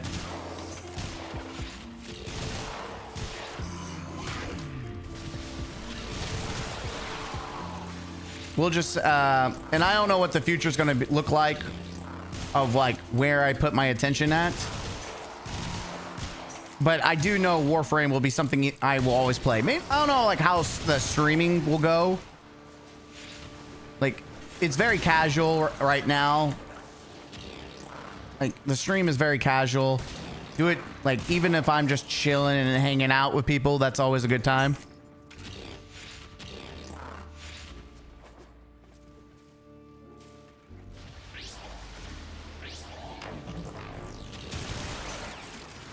Like this is a chill time.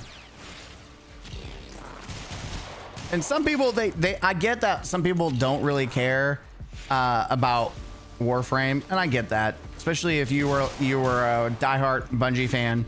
I was tempted, by the way, just kind of put my thoughts out there, chat, for you guys, and you can sound off in the comments section as well if for the VOD if anyone watches this. I just want to say, I was thinking about making several videos talking about, you know, if you're jumping ship from Bungie or you're a Destiny refugee, try Warframe. You know, we've got XYZ, like an introduction video for Destiny players, and put it in the perspective of Destiny players, because I know Destiny players. We know the Destiny community. And I could put the video as if this is what is similar to Destiny and what this is lacking, but why you should still give it a shot. Why you should give Warframe a shot. If they scan you, sentient fighters won't be far behind.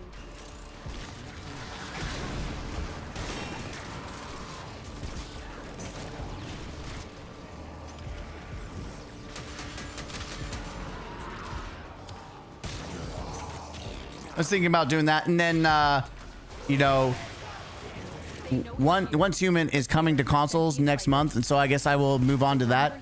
I tried Once Human. It's not bad. It just, can I be honest? Most games like Once Human just feel like copies of other survival games. Which, if you're a survival fan, you're eating good. Ooh, I'll take that. Thank you. That's 100 ducats. We need ducats, so we're farming ducats right now.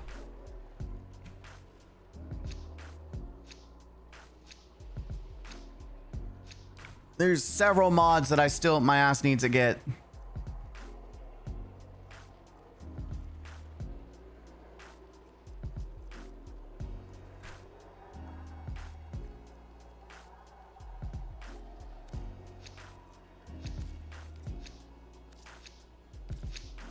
I was trying to get Radiant so I can use some of these Radiant mods, but whatever. They are drawing from your life support.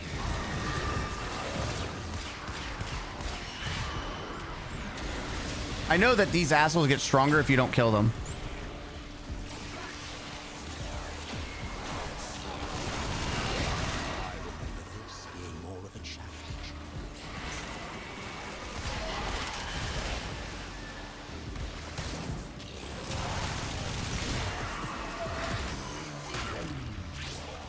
But yeah, I was thinking about making a video to kind of like welcome Destiny players to Warframe and tell them why should you give it a shot.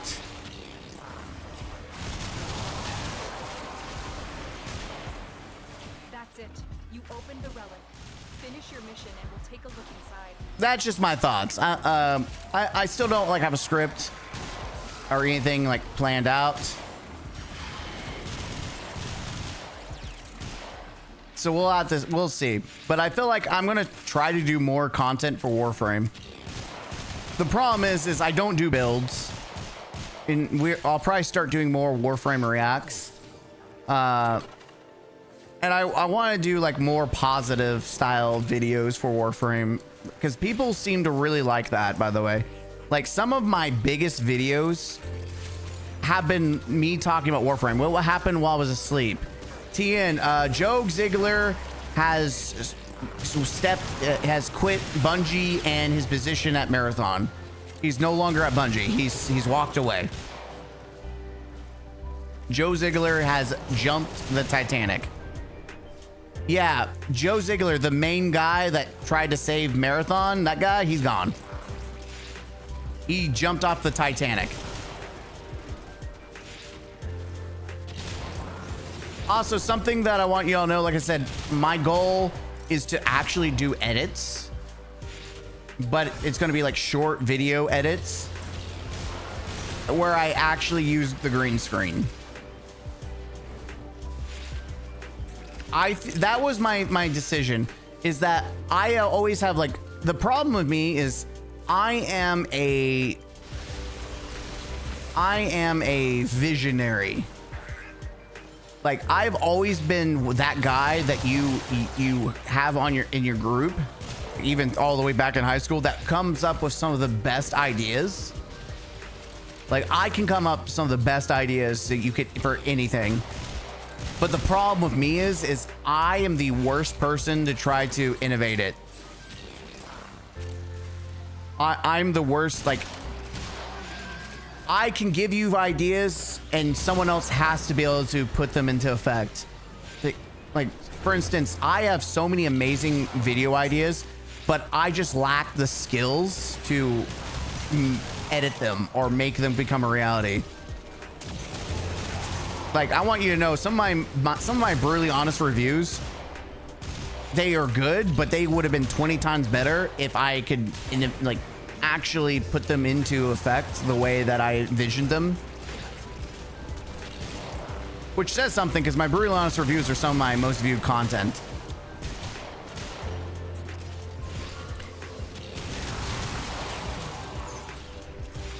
But because I really want to do, like, I have a lot of ideas and I want to try to do like skits and stuff some more. I think in order to achieve that goal, I need to limit myself, because I've tried doing hour-long, 40-minute, 30-minute videos where I'm editing, and it's just too much. It's too much work for someone that does it all on their own. I do it full time, and I feel like sometimes it becomes too much. It becomes too much work and less of a hobby, especially if I try to do this often. So that's why we did Indie Bites. Indie Bites allows me to kind of like take a chill pill, do some smaller content, and it's kind of like the first step in the direction of smaller content that I can do skits with.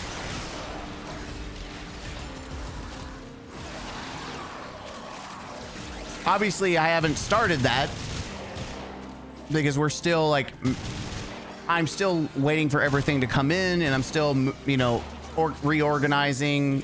You know, I'm still working on settings for stream. We also have the goal of multi-streaming to different platforms, and to try to do skits, like green screen skits, or just green screen interactions in the second room. We're gonna do some test runs of that whenever I you know, get over to getting that set up. Okay, we've got 45. We got Shade Prime, all 45s. We got Raven. Hey folks, just want to say thanks for the shout outs and the good wishes while I was ill. As my sister said, she mentioned it to the chat, and I'm doing well after shaky few days. Thank you. Yeah, it's good. We are happy to see that you are well. It's good to see that you're all well. Drawn to this cursed place of stolen lives. They will drain your life support unless they are destroyed.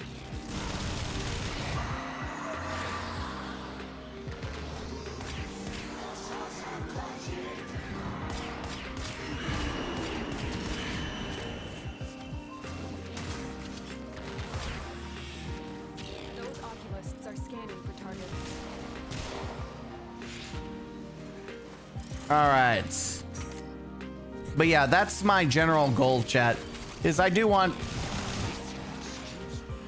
I have spent probably not concluding the new PC, because I would have probably spent it for gaming anyways. But I've spent probably $2,000-$3,000 for YouTube stuff. And to be honest, to be brutally honest, most of that was paid by YouTube, so it's kind of nice. A good chunk of the YouTube stuff has been paid by you guys supporting the channel, so thanks for that.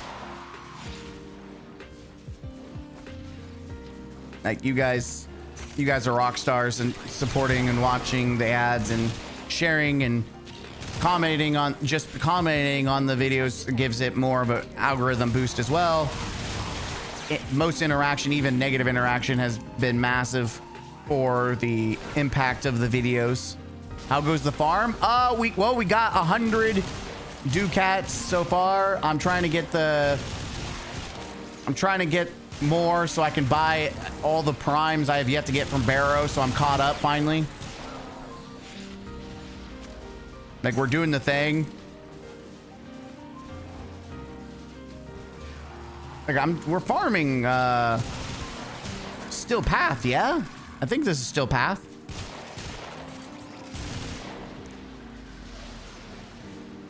Oh, I need to take down the chat is just going down on its own. Cool. I love fucking Mesa, dude. Mesa, she's so good. My little gunslinging demon. God, and then I love the fact that this the thing, when she's in her mode, she crouches down and you can get full vision of her ass cheeks. You get to see some cheeks, chat. You get some red devil cheeks. It's so fucking stupid. You get to see get to see some easy claps. Listen, if you ever want to know, like, people say that it's weird to be like, oh, Megan and Reb are so hot, and like you're simping, or not simping, but you're being weird about it. I just want you to know that the developers themselves are weird and pervy on their own. Like, you don't develop a skin like this unless you're a freak. And Megan and Reb are absolute freaks. Those are the kind of women you wanna, you wanna marry. You will never get, those are the kind of women you never get bored of in life. Bypass used. You find you a woman that's more of a freak than you are, and you're set for life. A happy wife is a happy life. But a wife that's more pervy than you, and you're just, you're good. Devs are horny. The Warframe devs are extra horny, dude. They have talked and said shit that I've never said about Warframe. They are extra horny. Sometimes I wonder if they're like down bad, and they channel how down bad they are into the game. Typically I use Frost personally, freeze and shatter. I haven't used Frost in a minute, so I don't know like how good. Frost got like a rework, I thought, right? So I don't know how good he is. Came here in search of treasure, but Oh, the Paragale barrel, which I think we already have access to. I don't remember. you are not.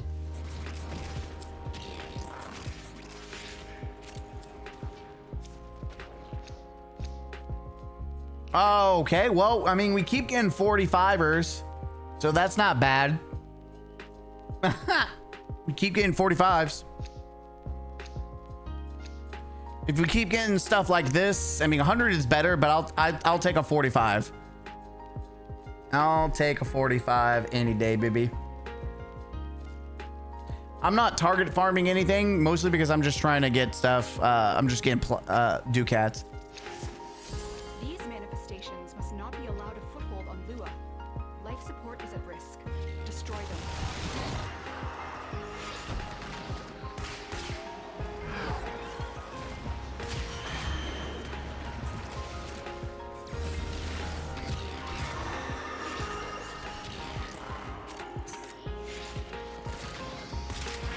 You think you're going, bitch?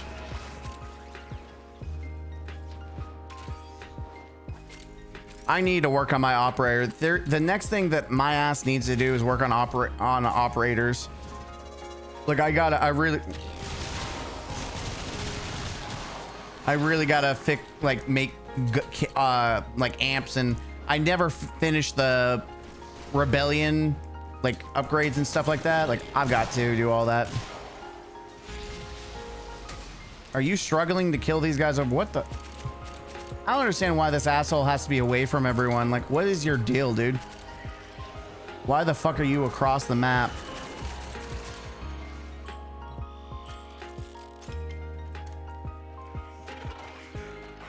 Thank you for the help, Tenno. Anyways, I'm gonna go back. There's a sliver with my name on it.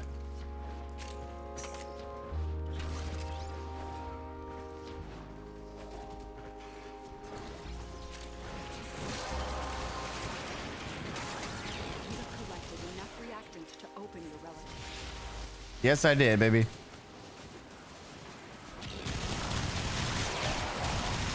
Dude, Mesa.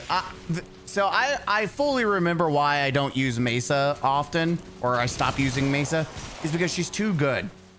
She's just too fucking good. Like, Titania is really good, but at least you have to, like, aim. Mesa is the just click button, hold button, everything dead button.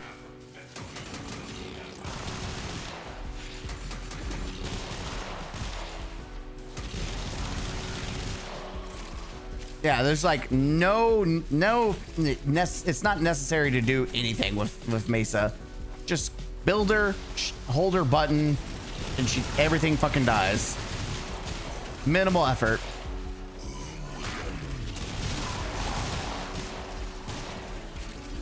Minimal to no effort needed here, chat.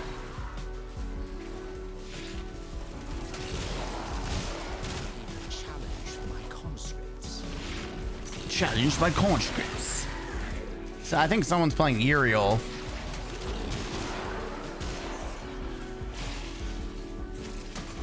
Yeah, she's just too easy. Her kit, just too easy. Let's see. I don't know how long we'll run, because like I said, we need to get a bunch of Ducats. And I think I'm not going to play long enough to get all the prime that I need. Unfortunately, it might be one of those positions where I just say, screw it, and we're just going to buy the mods if I need them. Because a lot of these mods that I haven't got are the expel mods, which are good, by the way. Like, multipliers for damage are significant in this game, especially if you're doing farms, like in-game farms, or like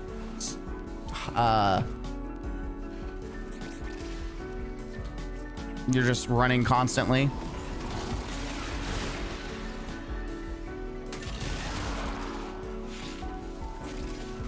I don't know what the soundtrack is. Oh, it's Lofi music. Let's just... There we go.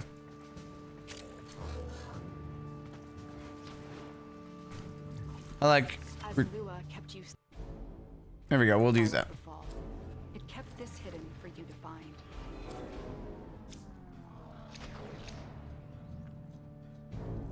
All right, well, 45. If we keep this up, it's like 100 would have been better, man. But 45s, if we can get a 45 every round, that's actually not bad. To be brutally honest, at 45, like back to back, we got like, that's what we've gotten so far is 45s and 100s. Like, that's really what we've gotten.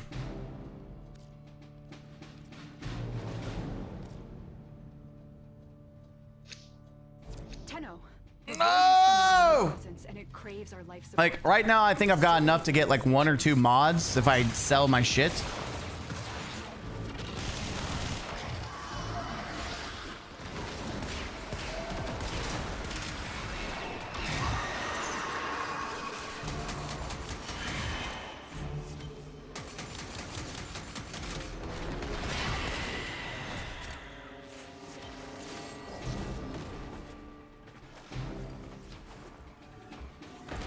I'm excited for the next update for this, by the way. Like, that's another thing about Warframe is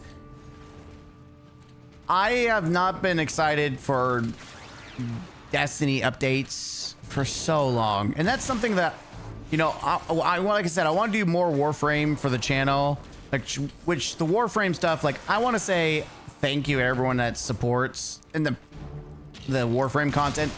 I know I get a bunch of people from the Warframe community that watch it and then they subscribe and then they find out that I don't really just do Warframe content and I do a bunch of other reacts, and so they unsubscribe. Like, there's a correlation with if I don't do Warframe content for a while, then I lose subscribers. Because a lot of, like, I had like 2 or 3 videos that have like over like 10K, I think, video views from Warframe players, and the fact that I captured that group, but then I don't actually maintain them because I don't maintain the Warframe content that they thought maybe I would be doing. Needless to say, I think I'm gonna, you know, still do the reacts and call out bad gaming, but you might see more of me fondling the balls of Warframe and digital streams a lot more. Just fair warning, I might actually be simping and fondling the balls of Warframe more. Which is fine, because to be honest, a lot of people there's been several people complaining, not necessarily, I don't know if it's been from the channel, but people that have stopped by that I cover the negativity too much. So, you know, I'm all about showing some positivity tits to good games.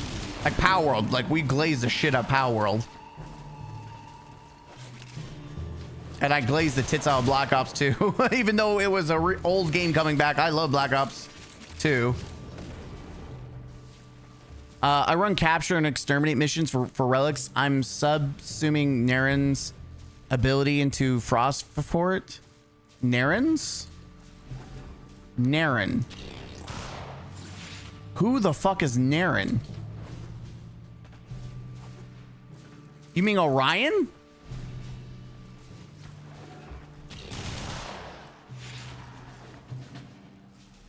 Like, were you trying to say Orion? Can't wait to see you play the Uncharted games. You will be constantly coming out with the Sully and Drake frazzles. Some of the stuff they come out with is so funny. I also need to play Soulframe. I received a code for Soulframe. I got an email about it and stuff like that. So, like, there's going to be a time slot. The Ice Blade of Naren is the next update. Oh, Naren! That's the new Warframe. That's right. That's right. That's right. That is right. Naren. Sorry. I knew that there was some reason why I didn't know that name. It's because it's not out yet. It was the announced update.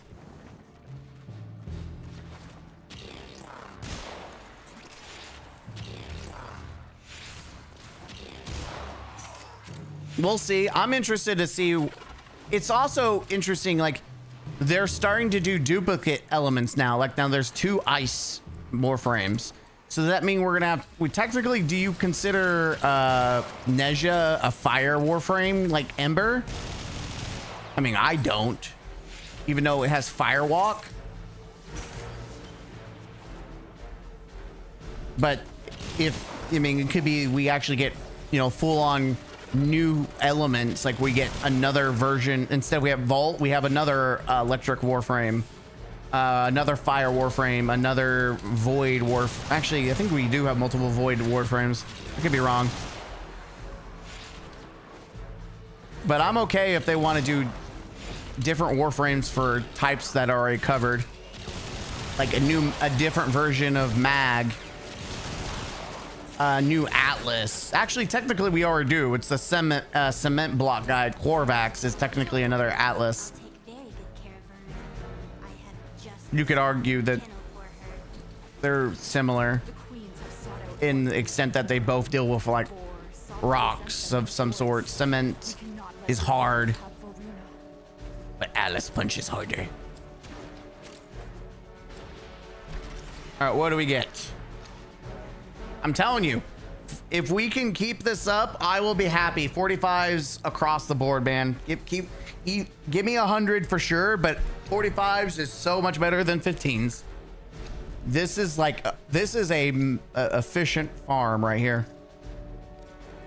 Everyone is talking about Soulframe. I've never played it, so I don't even know what it is. I mean, I've only really seen gameplay. I've never played it.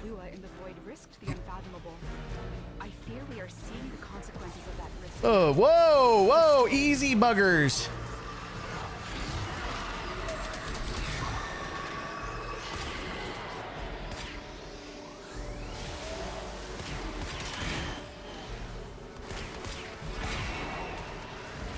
Yeah, I've got to work on my, because I do like shit all damage and I have no ammo.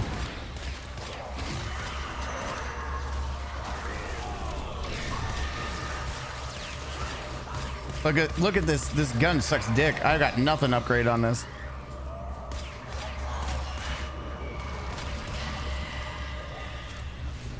Yeah, pathetic. Anyone with a fully upgraded amp would have killed those guys.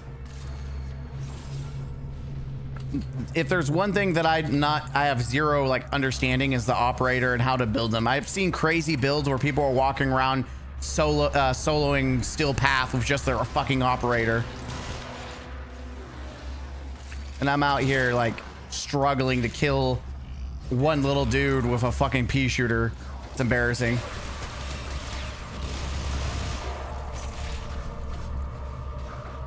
It's embarrassing. Gary Electric, Temple, and Uriel are fire. Oh, you're right. You're right. Yeah. Uriel. I forgot about Uriel. You're right. Uriel is fire. Man, talk about a Warframe that's so cool, but I'm gonna be honest, the more I played with Uriel, the more I fucking hate him. His kit heavily relies on people not killing your shit. He's probably like, and he's like, his 4 is only good to lock down areas. It actually kind of sucks. The more I play Uriel, the more I fucking hate him. Kind of want to log in now just to play Octavia. Dude, I need to look at the Octavia builds because Octavia used to be my Steel Essence farm frame where I would like half AFK. I'd watch Netflix and just sit there and click a button over and over again. I know you could do macros, or you could have done macros, but you used to just AFK and kill everything. But I think that the Eximus kind of fixed that AFK farm. You can't just AFK against Eximus no more.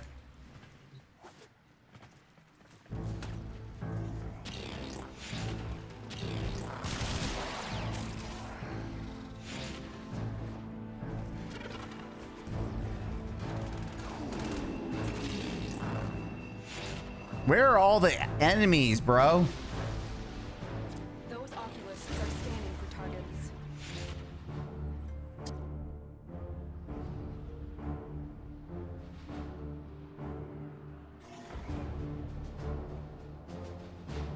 What is that attachment at the front, dude? It looks sick, whatever it is.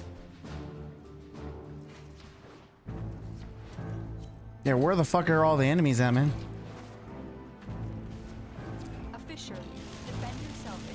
There we go. There's my last. I was gonna be really pissed. I guess I need to go toward these assholes.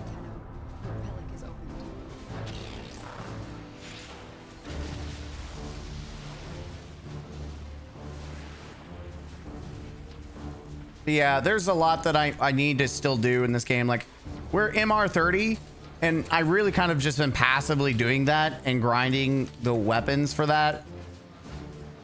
I've mostly been trying to grind mods and, you know, faction rep. But one day we will go balls deep into farming the rest of the MR ranks and get to MR6 or LR6. I'm pretty sure I was in like LR 29 for like, or MR 29 for like Came here in search of treasure, months. but only found oblivion. They are trespassers here. You are not. Don't forget the reactant. You need more to open that. Still winning. Telling you guys, still winning. 45s. We love that.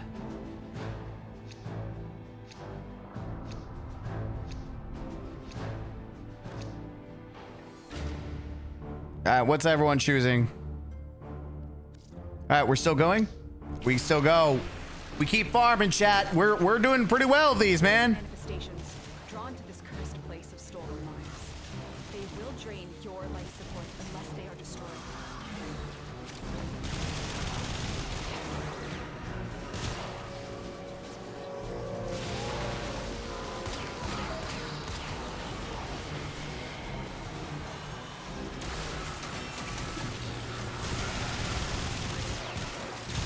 They know you're here. Prepare for sentient fighters.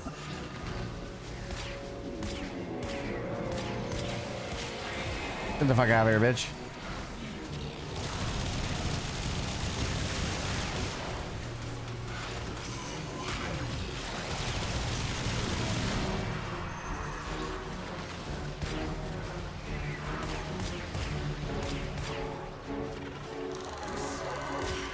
Get out of here, bitch.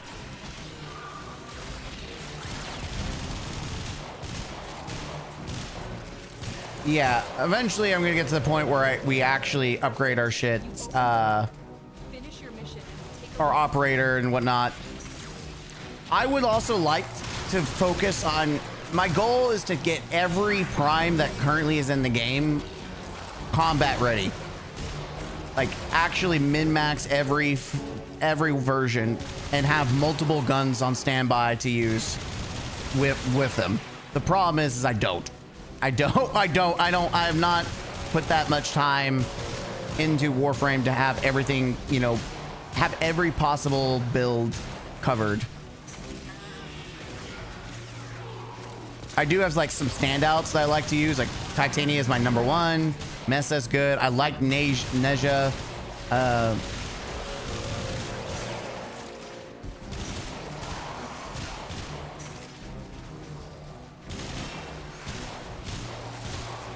I think I remember why I quit. I kept buying so much plat and doing trades and stuff.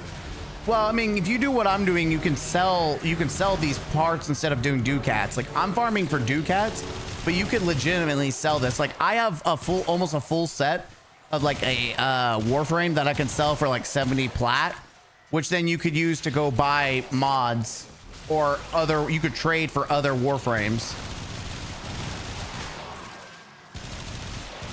Like, it's honestly very easy to make money in this game.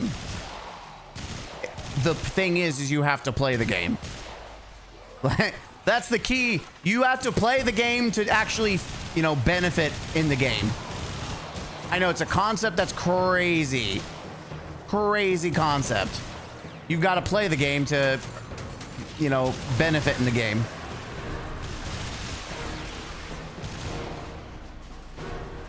Dude, this area actually is fucking sick. They just spawn everywhere so you can fuck them. This is probably a great farm section. Like Mesa loves this area. This area is so good for her. She loves it. She loves it. She's having hot, sexy times in here.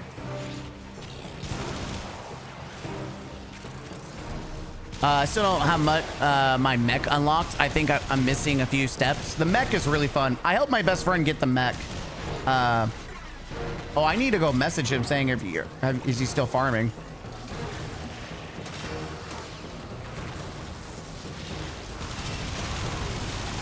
After we end this mission, I need to message him saying, hey, you want to join me on farming shit? Because he finally unlocked one of the mechs. Like I helped him through Deimos. He's dived headfirst into this game. I've got him hooked. He didn't like this game at first. Like he really did not give a shit about this game. but then he gave it a try. Now he's grinding the shit out of it, and I'm so fucking happy. So I need to continue playing with him, make sure he stays addicted to it. I'm the drug dealer for him when it comes to Warframe. I helped him get his Mesa too, by the way, the Mesa Prime. I logged into his Twitch account because he had to work during TennoCon. So I said, hey, I'll log in, I'll get you your free Mesa, and I did. I'm his drug dealer. Before I was Frost's name, I was Necro's main. My favorite weapon is the Axe 52. I heard that the Axe 52 is actually really good when you level it up.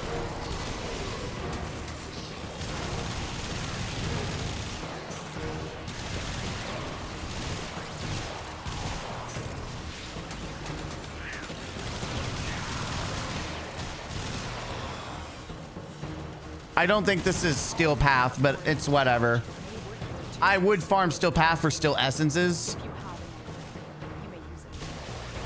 Wait, you just say if you have a Necromech, we can use it? Just the spot we can afford. The queens have sought out Warframes before. For sought to resemble these. We cannot let the worm have the lead.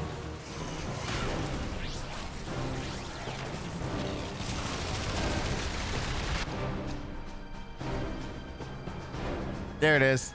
Ah, again, always the 45s. You're all welcome. Still getting the 45s. I think control is the cycle. Are we done, boys? Are we still going? We're still going? All right, cool. Let's do it. Big dick. Hiding Lua in the I hope Nova gets a heirloom sin soon. I fear we are seeing the consequences of that risk now. Wait, Destroy these I thought she said you can launch it now. You can. Holy shit. Oh shit. I don't know what the operator button is. Fuck. You destroyed my neck. They destroyed my Necromech. Oh no, they didn't. I don't know what is the default button on PC for operator. I don't remember. I forgot. I just realized I swapped mine to 5. Someone tell me what for keyboard and mouse, what's the default for?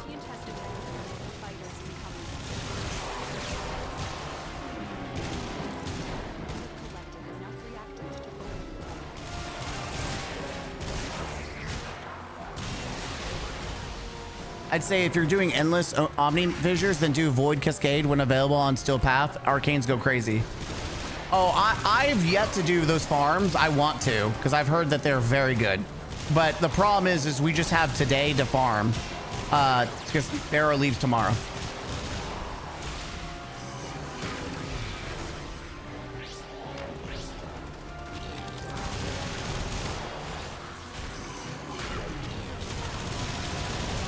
I don't remember how to swap operators on default because I didn't fix the fact that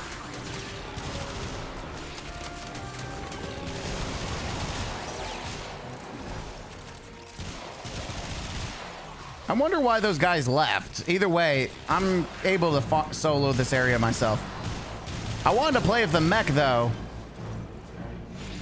Oh wait, it is 5. Why was it not let me do it then?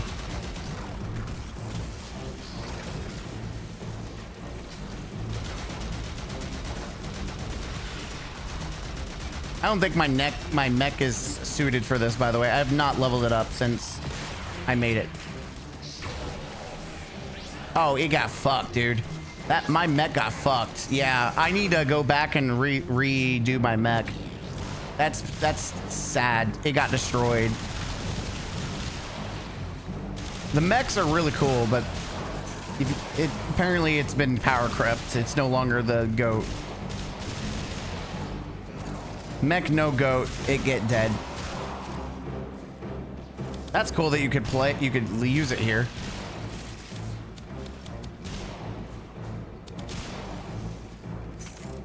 Big room, all dead.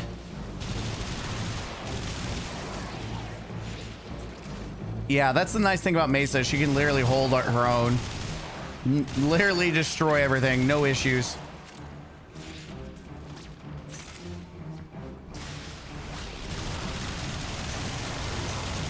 Big dick energy. I think we can watch scenes in the ship. Am I wrong? What do you mean?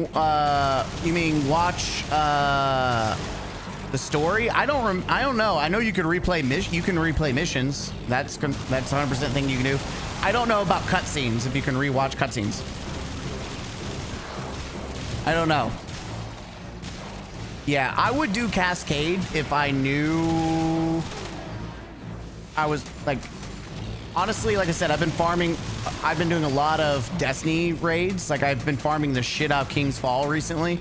Dude, I'm reminded how much I love fucking King's Fall. Like I do not get bored of farming King's Fall. It's such a good fucking raid. God, I love King's Fall.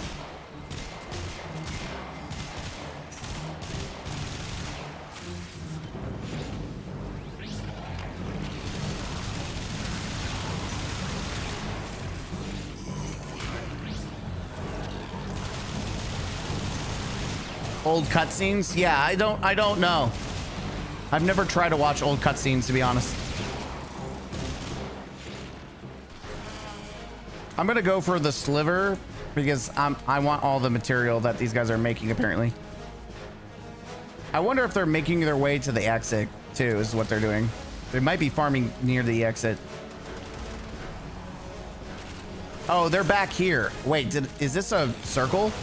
I think this is just a circle.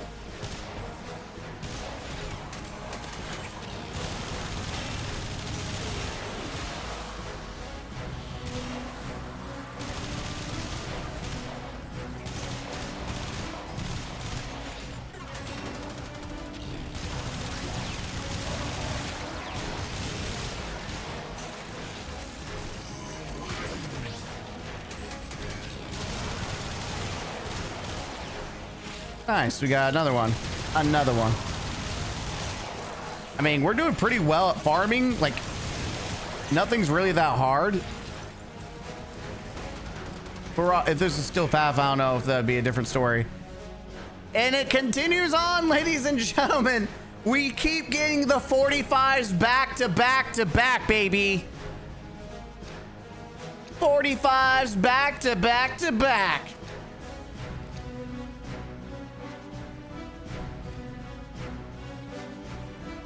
Exceptional.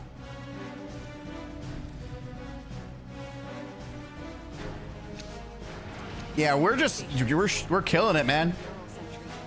Destroy them. They are drawing from your lost.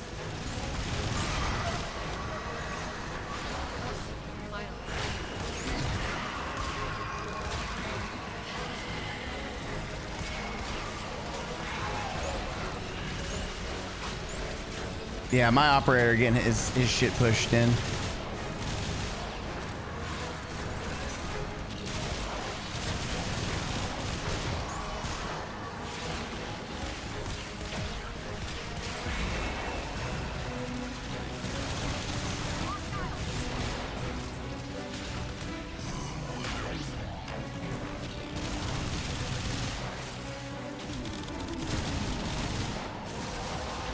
Dude. I mean, this is not still path, to be honest. To be honest, you can't really say much with it's not still path. It's more of a cakewalk. But hey, you know, it's still freaking fun to sit there and watch everything die.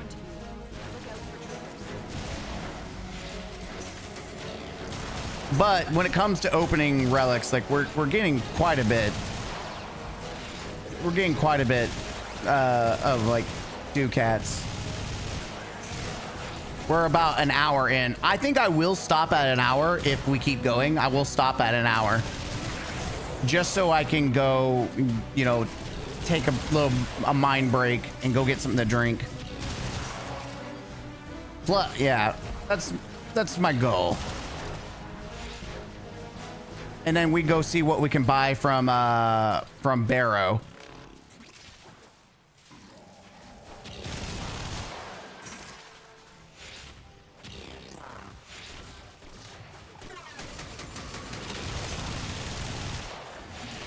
Helmuth, that's where I left off. Just unlocked the things too. As soon as I found out I had to sack my frames, I was like, oh wow, this is going to be a long grind.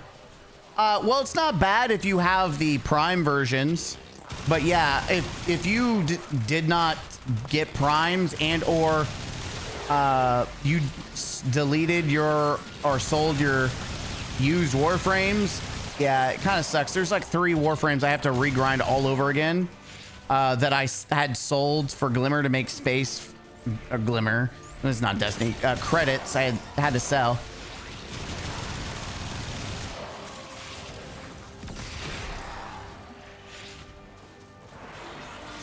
Thank you for the help, Tenno. You've cleared a path for me. Okay, I'm gonna try to. I know I'm doing a dick move here, but I'm like AFKing for 2 seconds. I'm gonna send my friend a message about.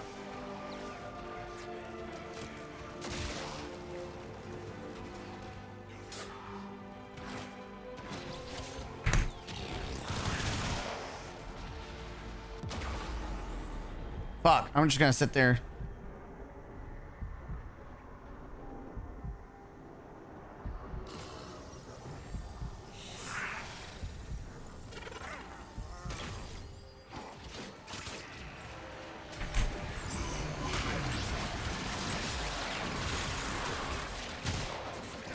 Yeah. Imagine the only time I go down is when I'm trying to AFK.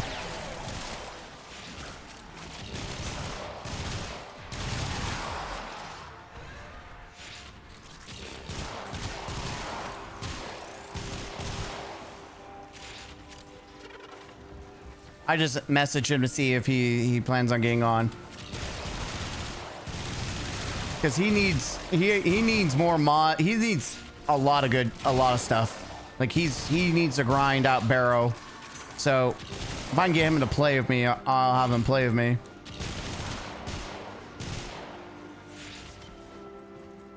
Sarofang, too bad I already like have that.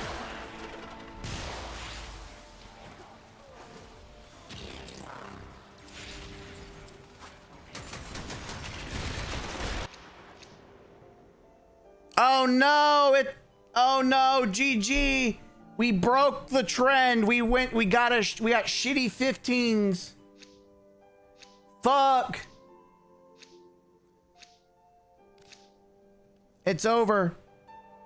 GG, game over. It's over, bros. It's over.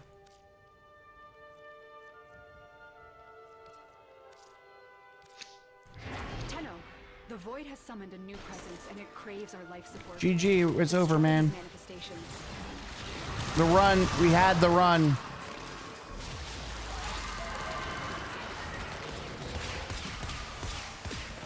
Dude, I can't believe you got to study phases.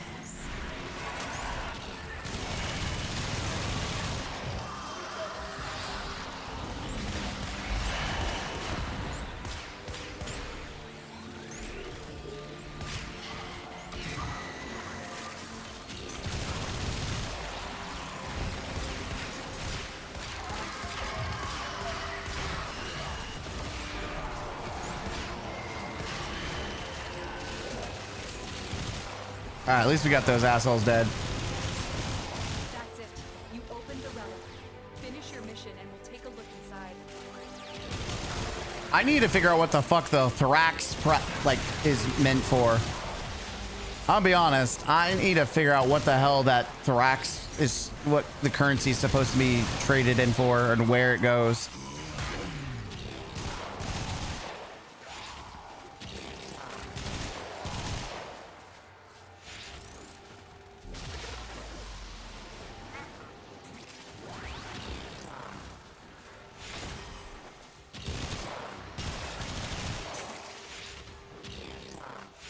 And honestly, yeah, there's a bunch of other stuff I need to farm, but Ducats take priority 1.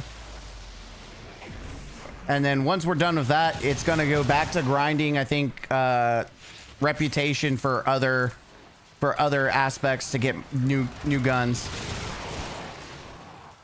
Oh, you know, a gun I need to be working on is the Rubicon, the Coda Rubicon. I did get the Rubicon that when it was at 57%. It's like 3% off from being 60. No, don't think I can even play. What do you mean?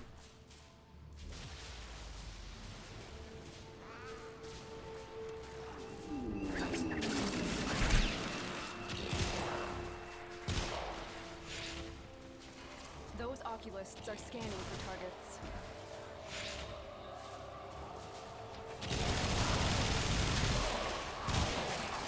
He's like, no, I can't. I don't think I can play video games. Like, what do you mean?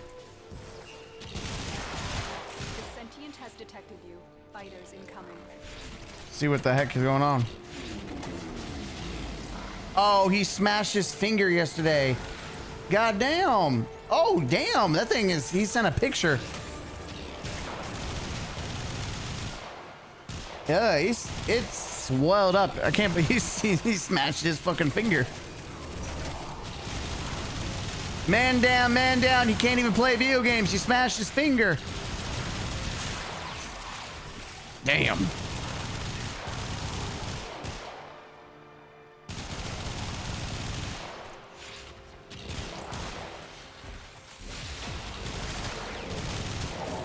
Someone help him.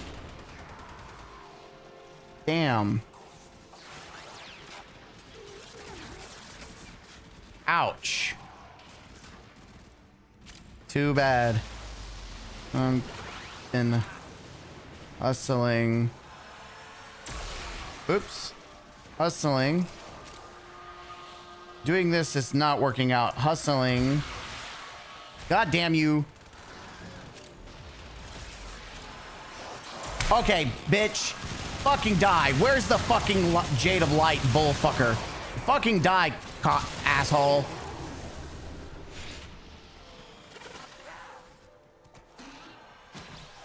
Jesus Christ, where are you're the bane to you exist to fuck with AFKs. Fuck you, asshole.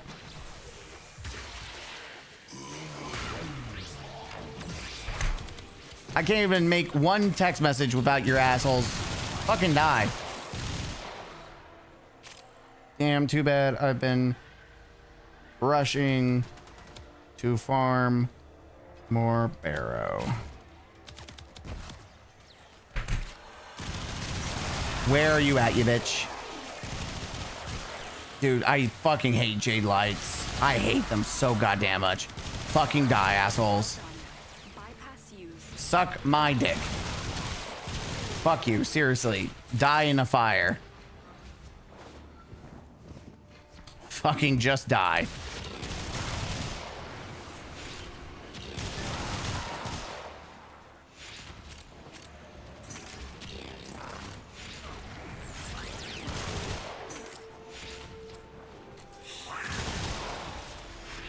Do it for the boys. You're right. Do it for the boys. We redeemed ourselves. Is it been an hour yet? Let's see. 5, 10. No, I think we have 1 or 2 more runs, right? Before it's been an hour run.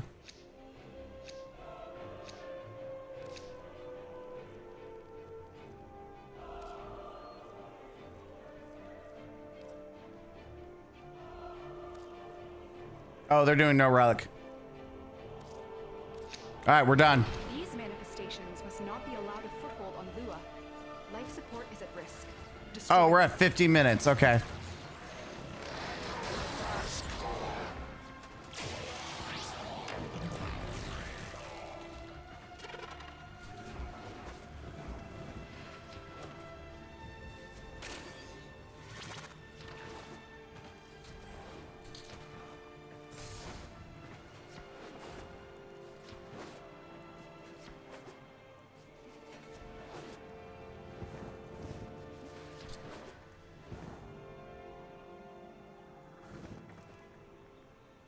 God, she's a beast.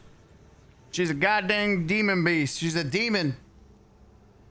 Oh, he has work tomorrow too. Dang.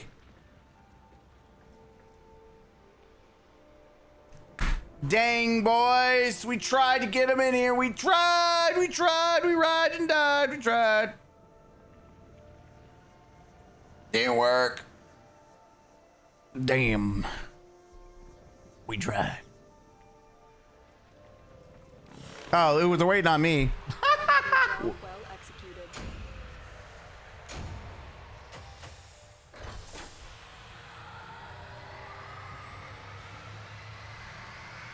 Whoops.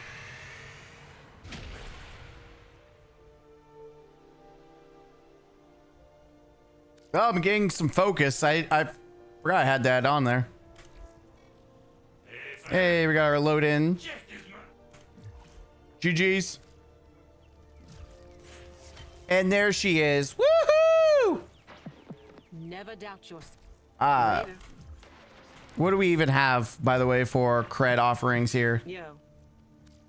Let's see. Do we have anything that I don't have? We don't have this for the Gorgon. Can buy that, so I have that. Oh, there was another one. All right, but I want to keep up on that. All right, let's go to our operator.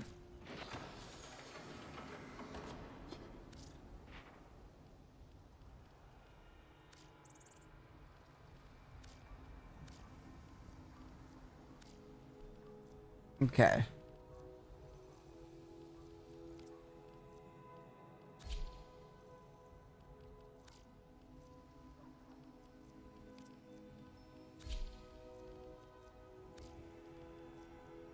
All of it's going to be this, except for the head.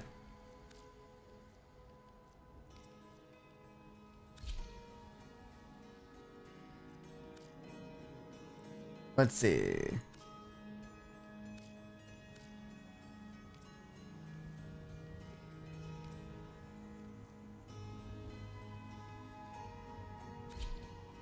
Wait, excuse me?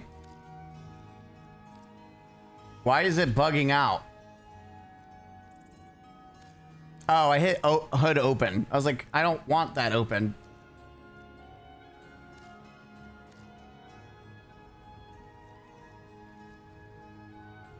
All right, attachment. Oh, that looks fucking sick. The Namor shit looks sick. I do like the Tenocon on him. What does the Namor look though? Like,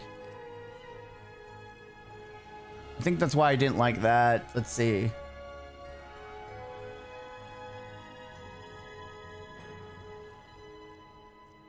Let's see.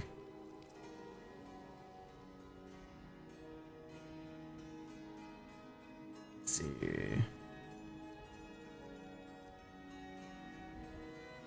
Where's the Namor? Because the Namor really does kind of go well.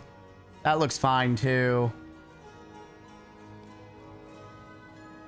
That's fine too. It drops it down so it's not ruining the other part. I just don't like the black. It kind of ruins it for that. That's meh. That one looks fine.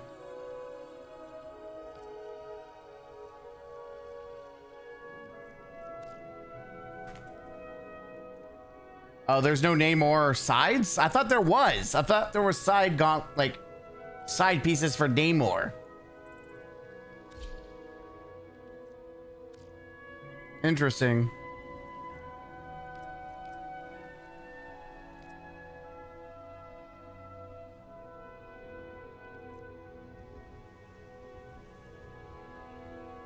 Okay then. You guys won't believe me, but my operator looks like Luke Skywalker, so I don't remember if I had to customize him when I originally started, but when I seen him, I was like, oh my god, wow meme. Dude, I just love the way my guy looks. He's got this night version. It's like a fucking badass. The only thing that could be changed is probably this, right?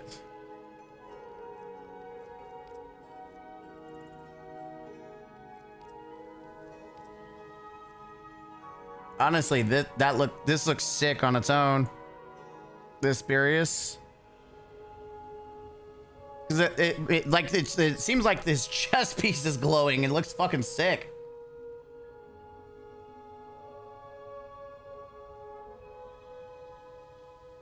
Okay, let's go back. Let's see. The problem I have here is I don't know if I like this.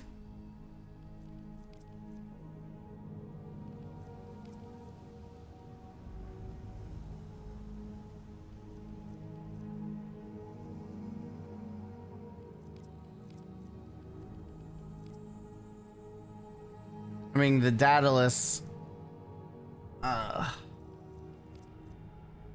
No. This one looks fine. I hate that it drops so low. Like, why is it below his shoulder? This is the problem I have. Like, that one looks fine, but... Oh, there's Namor. Oh, son of a bitch.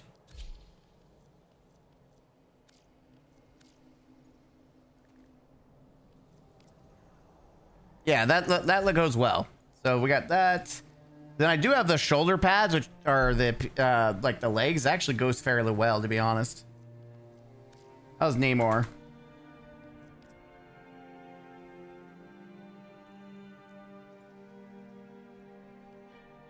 I think I like having the little leg pieces below it. Like, it matches, it vibes. For operator, go to either Little Duck and Fortuna or Quill in Cestus. Most recommended is a 777, but a 24/7 might be good. I'd recommend looking it up for the map amp crafting to make more sense. I just need to look at making these guys better and farm and get like the stuff that I need. Because my guy has the drip. Like, he has the drip now. Okay, this is a drip check. My dude looking drippy.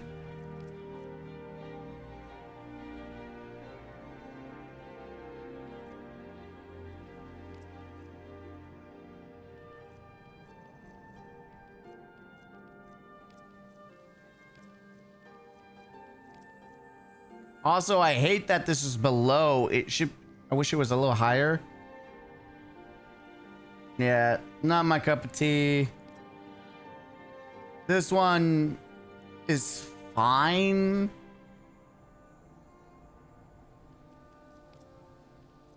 This one, I'm not too much of a fan because it interrupts the helmet.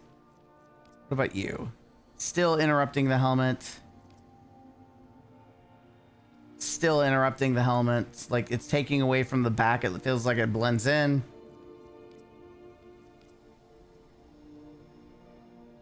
This one is not necessary. I don't care. Whoa, hello, Cinderafera. This one you know what that's funny about this? I know this is a very obscure reference, but this reminds me of the Fortnite skin. There was the season where this character, maybe if I just look for it.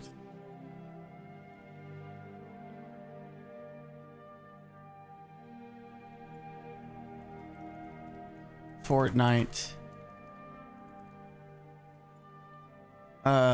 White Knight.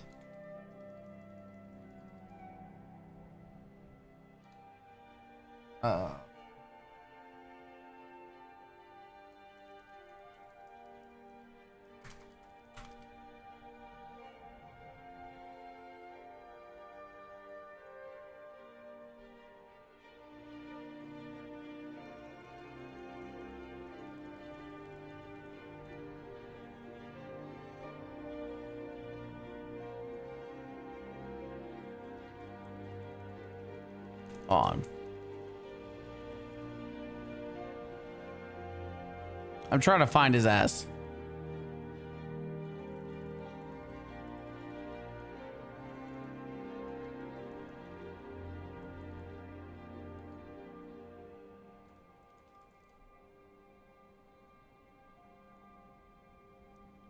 Okay, the commander's yes, I'm an adult. Glider that could be attained by spending chapter 4 season 1 battle pass. Okay, this is a very obscure reference, and because it's very obscure reference.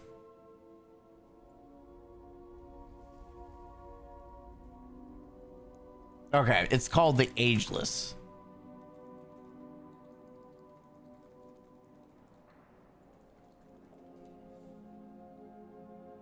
What a fucking... This is what it reminds me of, chat. Right here. That's what it reminds me of. the glowy bits and everything. That's what this reminds me of right here.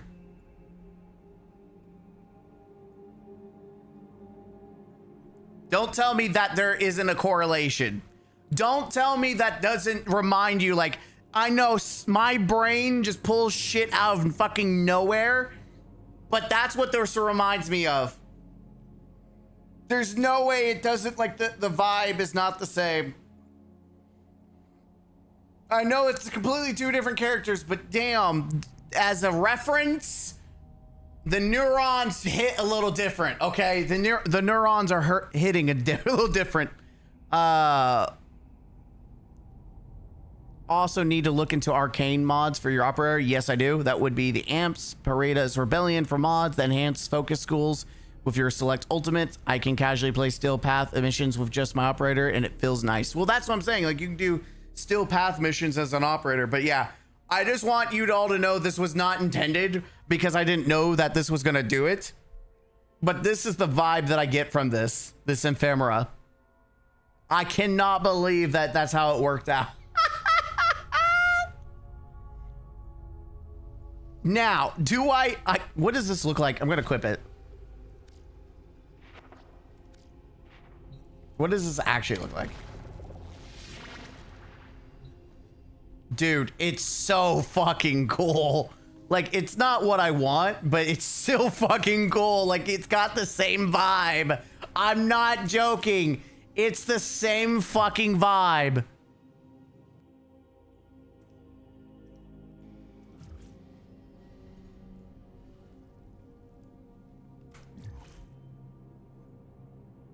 It's the same vibe, dude. It's the same vibe. That's actually sick. My amp is made from the Titanic Prism, Cartus, Price, and Fallout Scaffold. If you want, I can join you for some missions if you're still playing. I don't know what we plan on doing right now. Right now, I'm just trying to dress up my operator for the funsies. All right, so there's that one. That's a contender. Tenebrarius Ephemera. I forgot, what does this even do? Don't even see. What am I missing here? No. The Orbit, Vengeful Chill, Toxic. Toxic doesn't look bad. Verve, not my vibe. This is the blood one. Ew, it looks like shit. It literally looks like shit.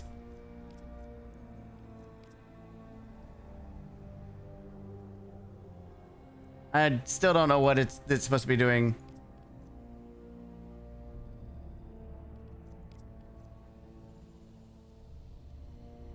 You can't even see this one because it goes down the ass cheeks. However, it does add like an extra flare glow. Like, come on, it's not bad. You just can't really see the bottom part. I actually kind of dig it, to be honest, having that around, because the thing that I have that I'm being picky about this is the shoulders. If we go, let's go back to this. I hate that, like, the shoulder pads are down here. So there's to me, there feels like there's too much airspace.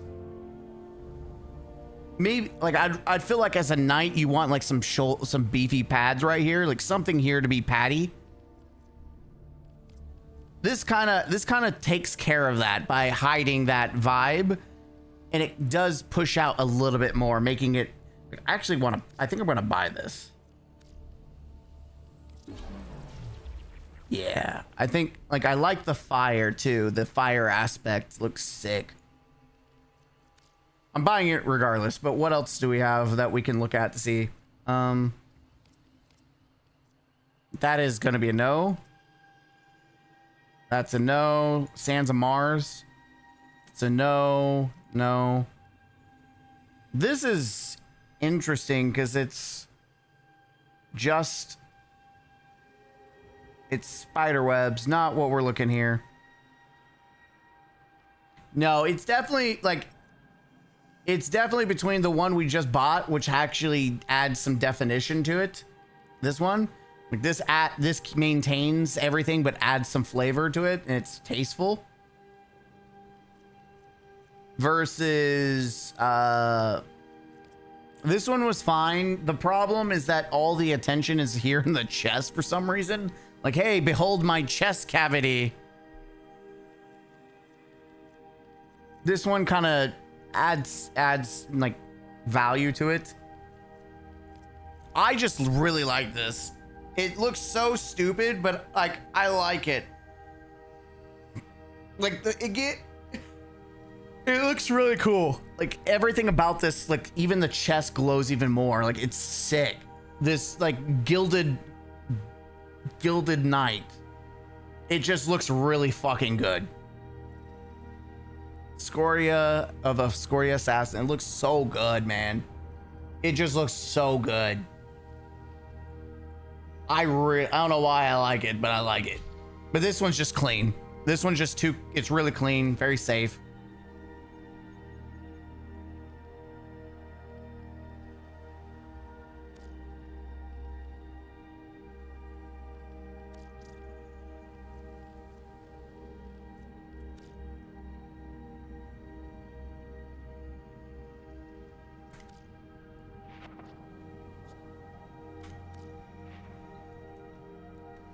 Yeah, it's clean. The wraparound looks really good. It's not in like, it's not ruining, it's not destroying any of the vibe. Everything, the chest piece looks really good. Like everything is flowing really well with this build. Everything's flowing really well with this build.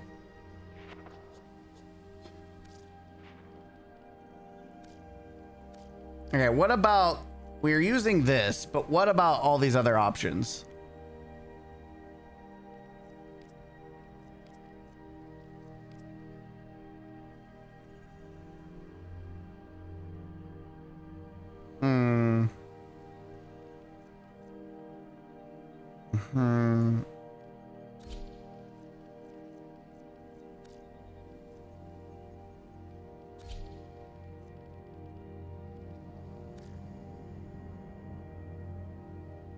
Just doesn't hit the same.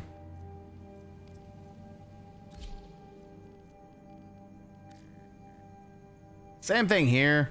It just doesn't hit it. It's fine. It's fine. It does go, honestly, it does go with the fire vibe. Like everything about this looks fine, but I just, it sticks too far out. Like there's too much space. If you could just zoom it closer to the helmet, or make it feels weird being so far out.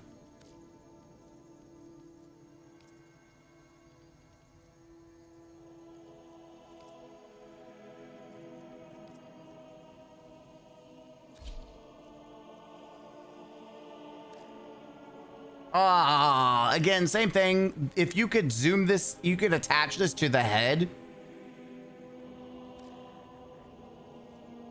This might look cool, but it's just so weird how it plays out. I can't even test this one. Nope.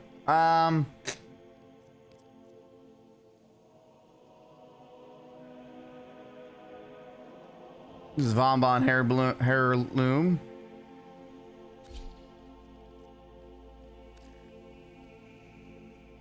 That looks so stupid.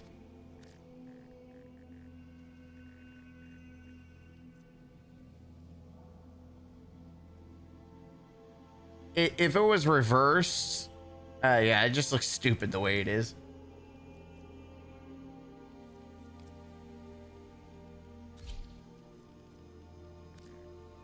Same thing, zoomed out too much, looks like ass.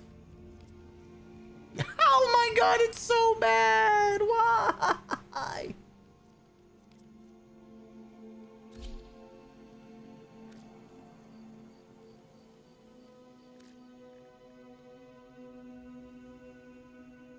Okay, we could kind of make something.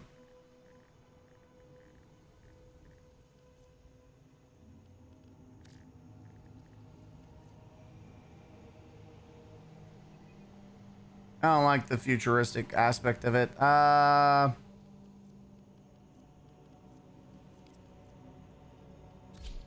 do you do? Same thing. They really got to fix this. Oh, what about you? Okay, yeah.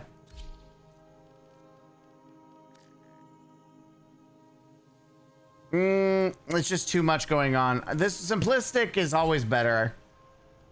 It makes him look like he has fucking horns. Yeah, just keep it.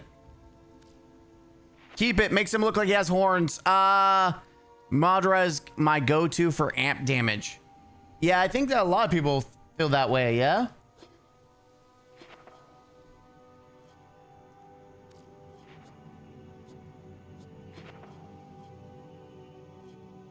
Let's see.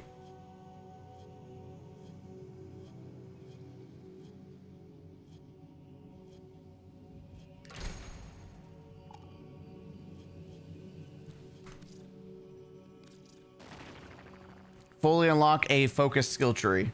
Okay. We did it. It took us a minute, but we got there. Now that we just actually maxed it out.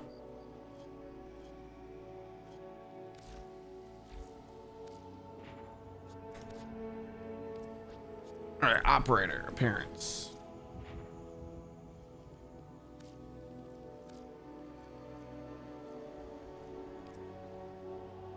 We're just gonna go ahead and make this. I feel like the basic operators does not look as good as it should, but that's okay. We do what we can. We do what we can, little guy.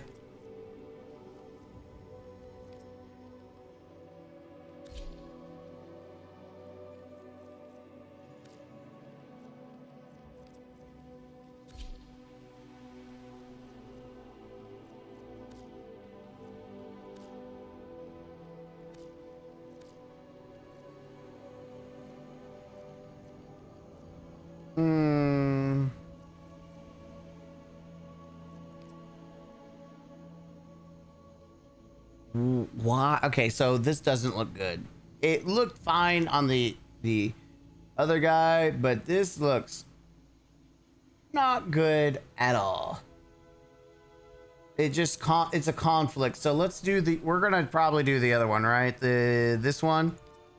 Yeah, we will do it for this one because my God, it looks fucking bad. This looks fine. This is redeemable. This is good. He's got the knight going on as the operator. This is bearable. Yeah, this is bearable. I can tolerate this. But the drifter is my main. I'm gonna stick to drifter. Yeah. He's looking fierce. Don't fuck with my dude, okay? He's kicking ass and taking answers. Huge, big dick energy. I'm actually really excited about that. All right, so every focus school has abilities that are permanent buffs for your operator across the focus schools. Yeah, I know that. I do know that you get, there's certain ones you permanent unlock and you can use, like you stack them so your operator benefits from them. So it's worth farming everything out. That way you have them unlocked. But there's certain ones that are just good all the time to like main for specific builds. All right, let's go sell some shit and see where we're at.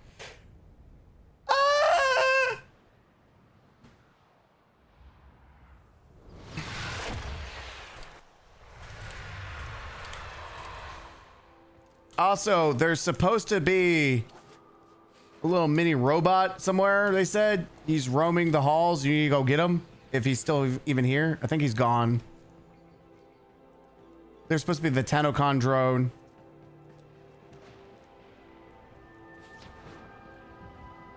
I think it's over.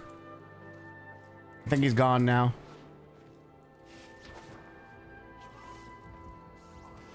Oh well. We're really here just for Barrow's big, thick, juicy ass. Barrow Ketir, Void Trader Extraordinaire. Yeah. Now at your service.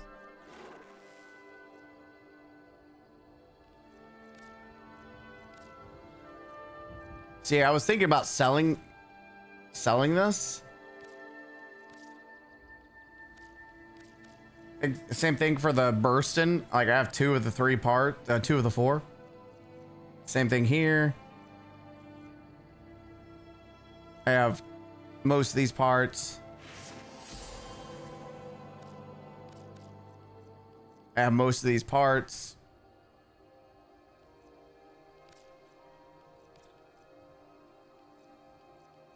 This is the problem, is that I've got these parts and I don't want to get rid of them. If I just did everything, how much would I get out of it? If I just said, fuck it, sell it all. Because I'm trying to min-max everything. 740. But I'm so stingy because literally I'm so close to making multiples of these, man. The Ceto Prime, we can get rid of. Get one of these. Yeah, because I'm missing one thing from Venato. I'm missing 2 pieces for this. Videra, I know I'm missing like 2 pieces. Truma, I'm missing 2 pieces. This, I can almost sell a full set of this. I'm missing 2 pieces for this. This, I can just sell. If I can get the head, I can sell this for plat.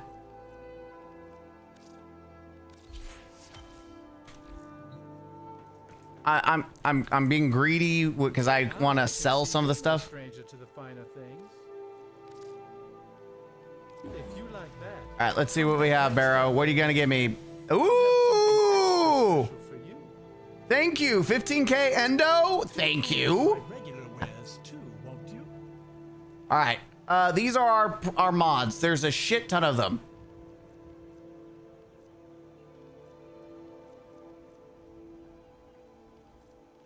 Maim, full contact, combo fear, buzzkill. I don't think they're necessary. All of these are mostly going to be arch gun mods. Some ammo mods, except for this, which is blast radius. I don't know if prime fulmination. I think prime fulmination is good. Prime shotgun ammo mutation. This is good if you need to use the shotguns. These are all stabilities. And then everything else is like, I don't know, man. Get rid of all unvaulted stuff.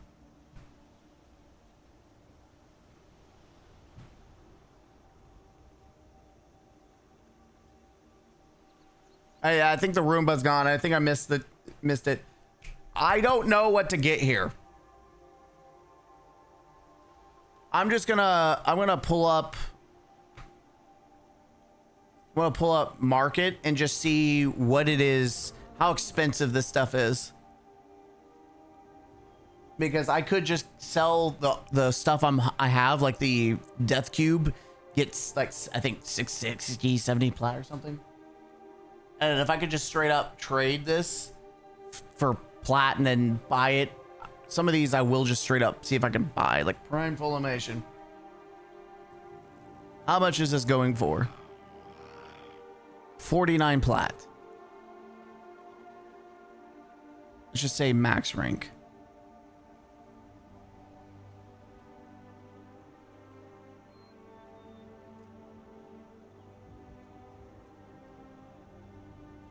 At 119 plat and max rank. But at base, if I just spent 49 plat. Okay. I just don't give a shit about Prime Pack Leader. I just don't give a shit.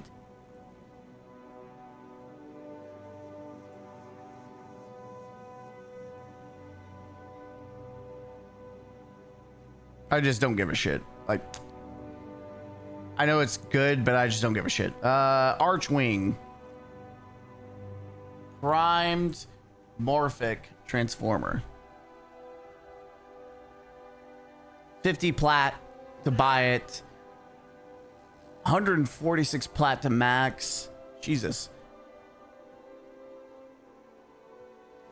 I know the infested stuff, like all the primed expels are good. 50 plat. So we're looking about 50 to unmodded to 100 to 140. Like, so all these are about the same. Prime dual rounds, multi-shot probably is good.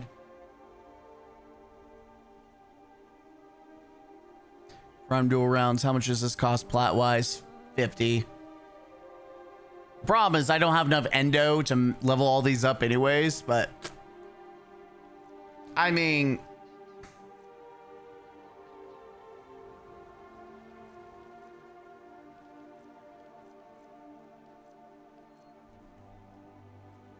I don't know what to buy. I have options, not a lot. Outside of these, I know murmurs are important. I feel like the rifle is going to be important. Archgun for me will only be important when I do Protea and I do the Archgun build.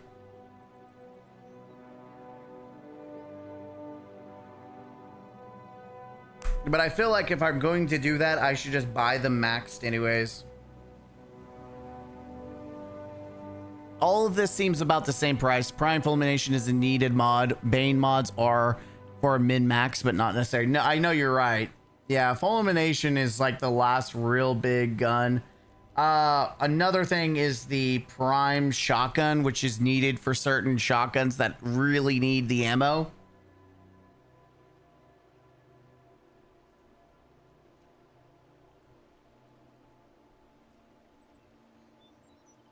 About 40 and then 100 for max. Oh no, max is about, yeah, about 100. So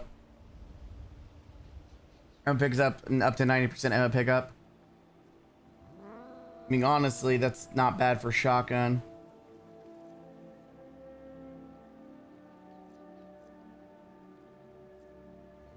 I mean, I think this definitely having Prime Fulmination's good. Some might say there's a better use for these ducats, but I say, why should the Orokin get to have all the fun? None of these are necessary, I don't think. I'm just like, I'll get them eventually one day. The Prime mod, it's whatever.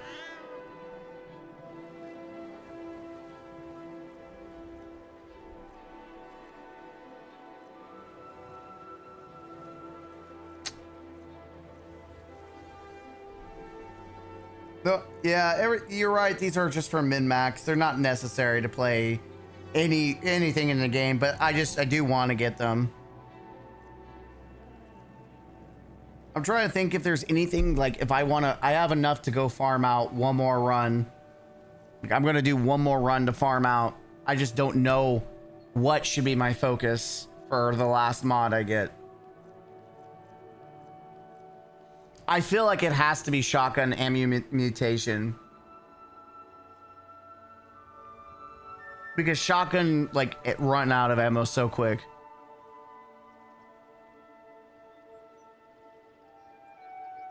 Like, I'm thinking about the Arca Plasmor. Or is the Truma considered a shotgun? No, I don't think the Truma is considered a shotgun. Maybe it is, I don't remember.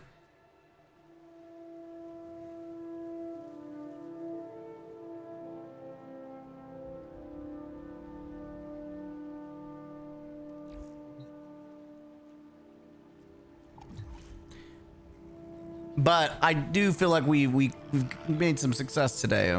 Gonna need credits too. Prime mods expensive with trade tax. Oh, I know. Don't worry. We have like 6 million. We if we need to go farm, we can go farm. I can bless myself and then go farm credits for about 2 hours or whatever how long it lasts. 45 minutes. Right now, there's not much we need to go grind ducats. Do you have the Prime Element mods? I have everything you saw was everything that's left.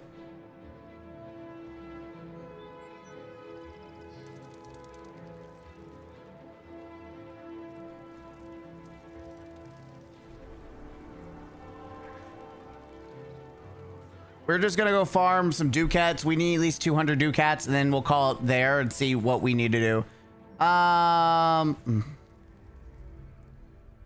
Omni. Also, we can go do Still Path.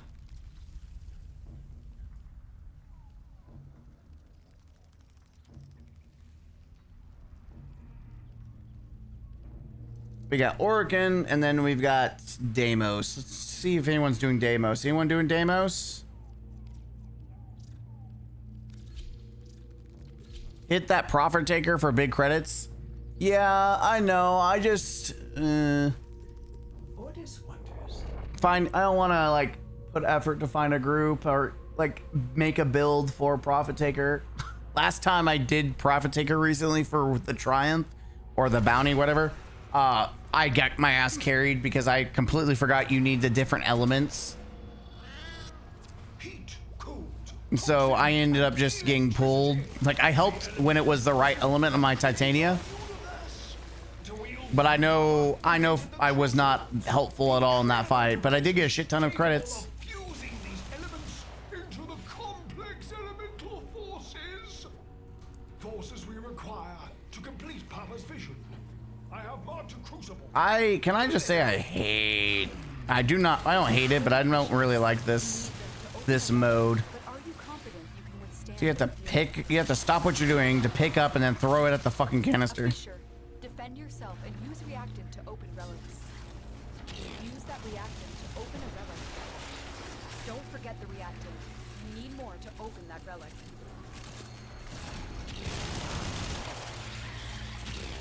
There we go. Now we're in the right room. Oops, fell in the hole. With the prescribed elemental forces. These can be found within the ampoules. Retrieve them from the murmur and put them to use. Or, if emergency arises, helm them at your assailants and observe the results. Now, I did remember how to do Eidolon. I did an Eidolon hunt. It was pretty good. Pretty good. I need to go do some more of them just so I can finish up maxing up the Cestus. Gotta finish that up. Gotta go back in time.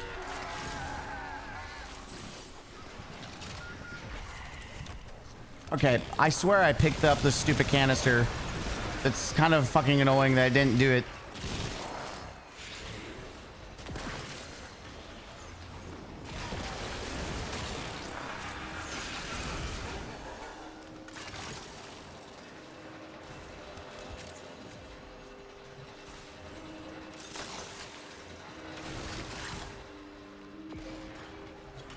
Oh, you have to pick it up.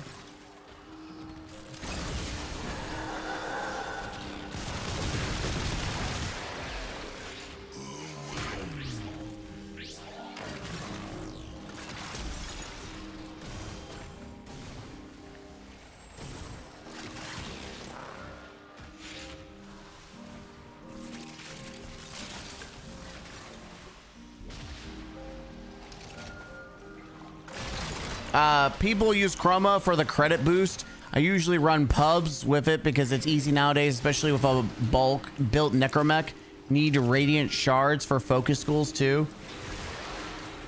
Oh, really? Well, I need to actually, like, that's the thing is I need to actually see what I need to, like, I need to recraft, or not recraft, but rebuild my necromech because there's so many new mods that I've gotten from necromech. Oh, that's the problem. Okay. I changed my layout, so now my throw is in the middle. Not necessarily what I usually do.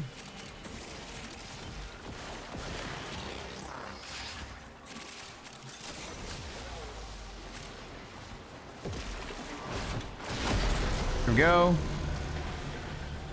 Crucible under pressure. Let's keep the system cooking, shall we?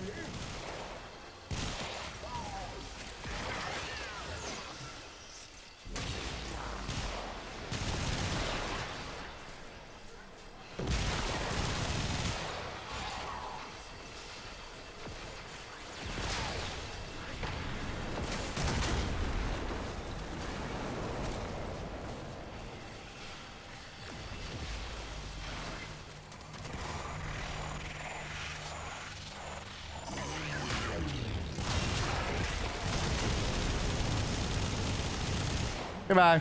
Pressure calibration changing. Ah, sorry, bud. You came to the wrong fucking farm. You came to the wrong fucking farm, bud. You got shit on me, buddo. Kiddo, you got fucked.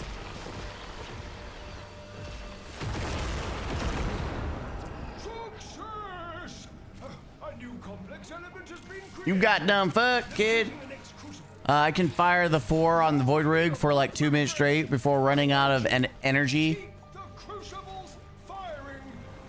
Yeah, I have to rebuild mine. Please, of course, return home.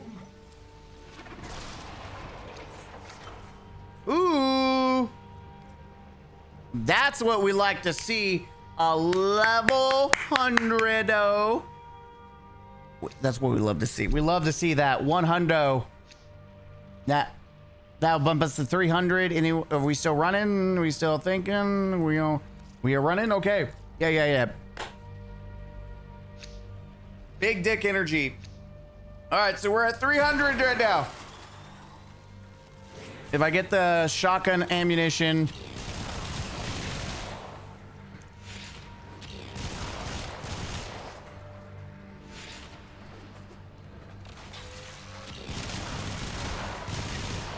Where's our next location, by the way? It's over here. Okay. Yep. I'm all over the place, but I recovered. 10 out of 10 recovery.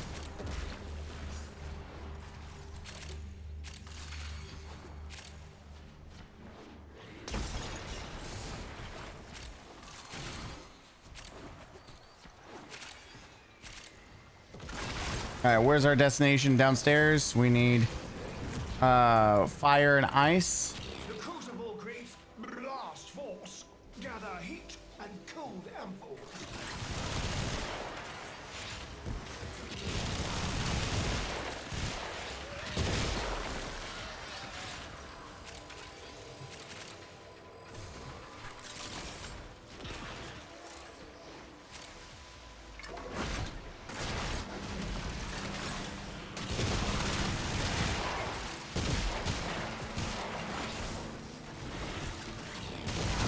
Trying to focus up so I don't fuck up.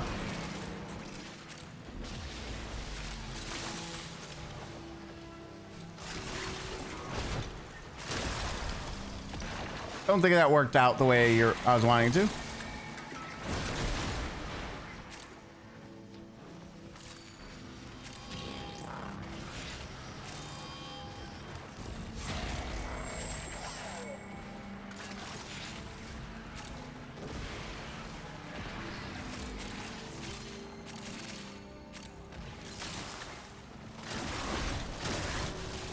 Where are all the dudes? Like, I need one more of the...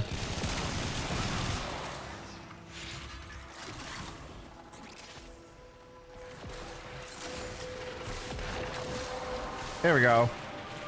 About to say, I need more of the relic stuff. The relic. Finish your mission and we'll take a look inside.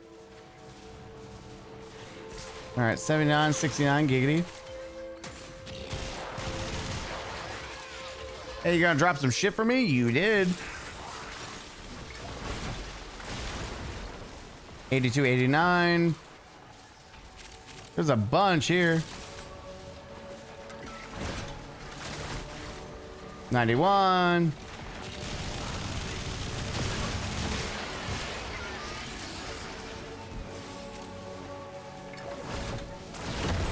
Bam! Got that ass. Now the tricky part. Air pressure management. I mean, when you have people that actually play this the objective, it actually goes by really fast if you're playing it correctly. If you have people actually helping and focusing on the objective.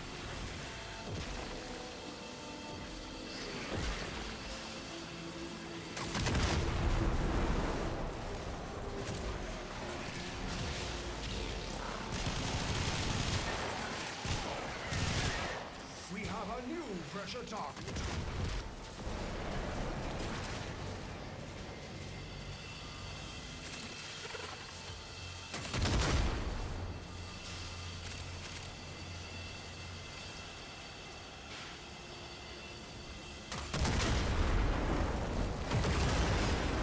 Nice. Very nice.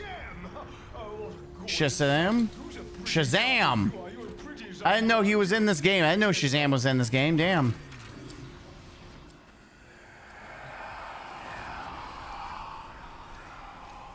Damn. We're getting the back-to-back. What the fuck? $200 like what? Back-to-back Ducats. We got the big dick energy 200. Oh yeah, we go one more time. We go one more time. We push it. We do it. We go for the one more time. You can't. Let's see. Just we gotta know if we go for the 3-0. I'm gonna run some profit taker for some credits. I'd be big broke.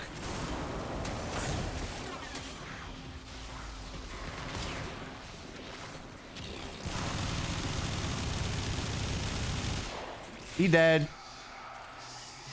Nice try. You dead. You thought. This is why I do like doing still path, because it's easy with Mesa. She likes to clap your cheeks while she has her cheeks out to not let you clap it, but you can look at it. You can look, but you can't touch. But she will clap your cheeks.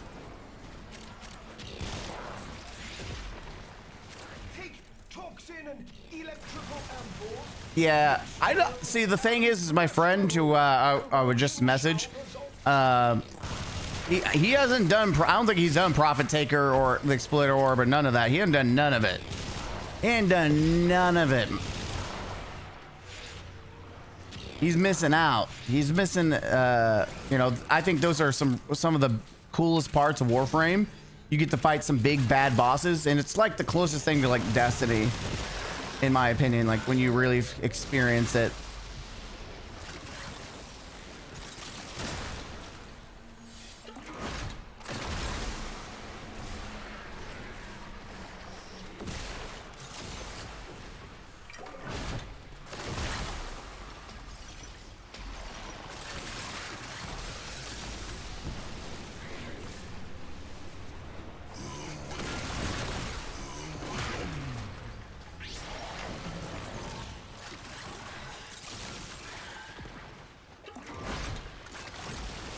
Oh, it's just like a straight shot. 7K credits to my name. Yeah, you're a broke boy, and you're definitely saying it. That's for sure. Ah, no, don't. Recovered that. Nailed it.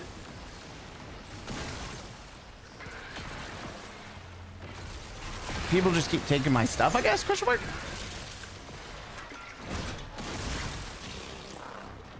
Dude, I need more. Where's my stuff? Where are all the enemies with the drip?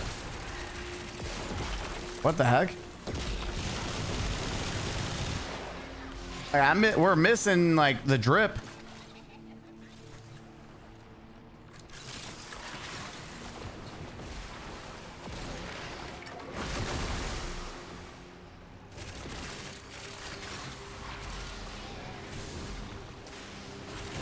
There we go. I was getting a little nervous there.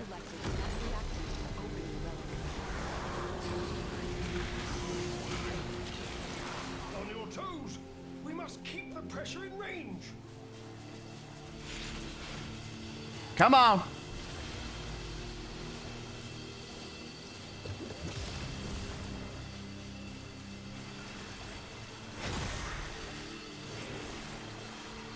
We're cooking, we're cooking, we're cooking. Bro, I had it, you asshat. Like, what the fuck do you think I'm doing? You know what? Fuck you. I'm gonna do it early just so you don't touch it, bitch. Our pressure target is shifting. You see me staring at it, you think I'm retarded? It's obviously I'm trying to juice the shit out of this.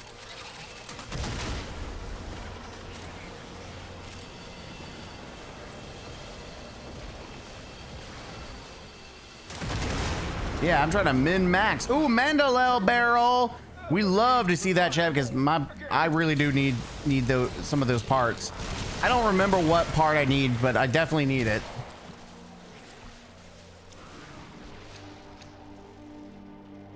Damn. I thought we were gonna go for that 3-piece. We did not get that 3-piece. If I'm lucky, I can get like 2 mil in one run. That's nasty. That is nasty. Nasty, nasty, nasty.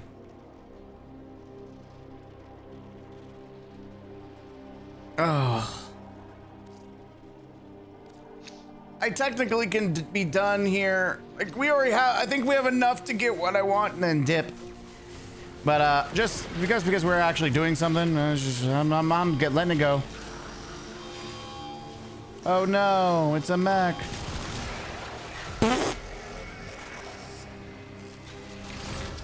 Maybe next time.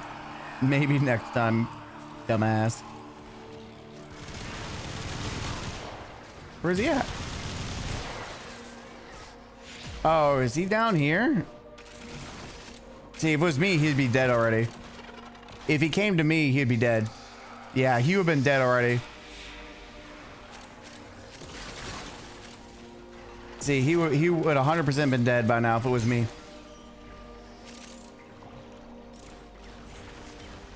These are all fire.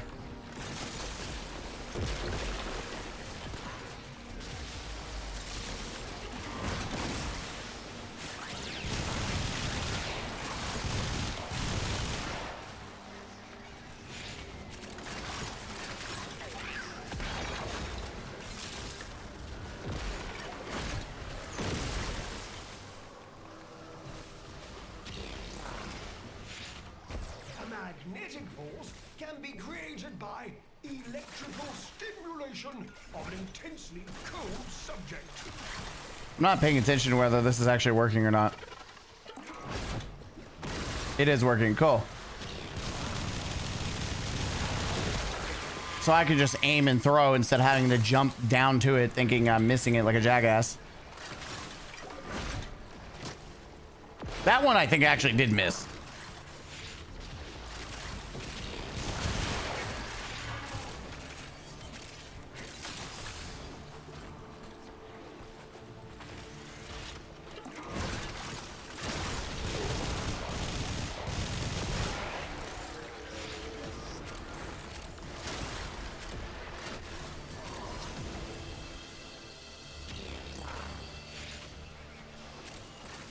I want to make sure we get all these before we go too far.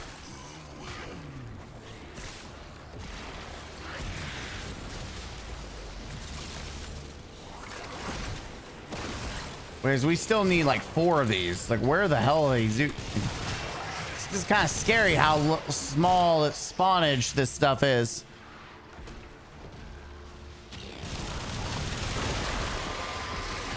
Oh, I see 2.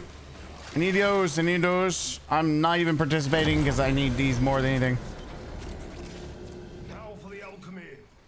Manage the venting system to keep pressure. Yeah, we're about to get fucked. Range. Get out of the fucking basement. Yeah, where the fuck are the... There's another one. I'm not even doing objective. My only objective, thank God. Yeah, this one kind of scares the shit out of me by how close it is. Finish your mission to find out what's inside. Shoot the valve to release pressure.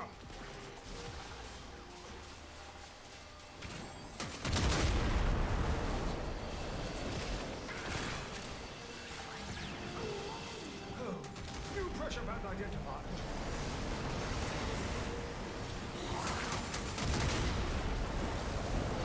Sorry, my ass was trying not to miss out on the fact that I didn't want to lose my relic.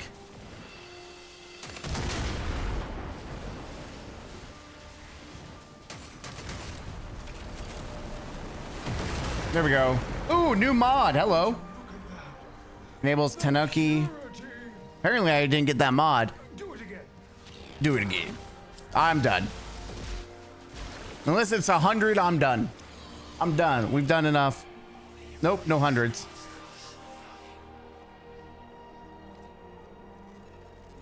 $500K in a short run, not bad. Yeah, not bad.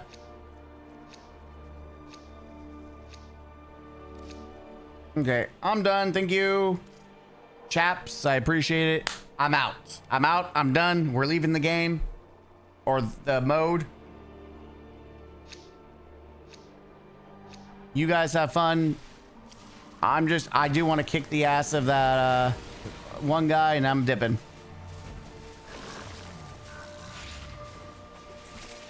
See, if it was me, he'd be dead.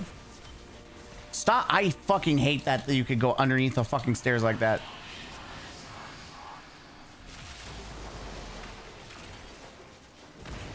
See, he knew not to spawn on me because he'd be dead like instantly.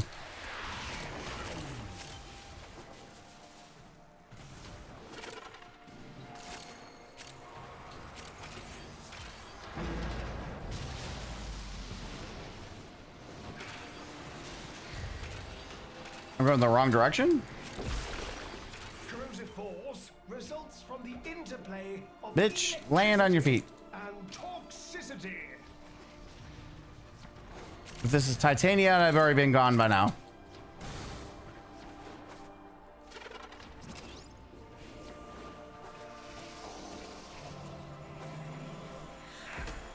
Oh, fuck me. There we go.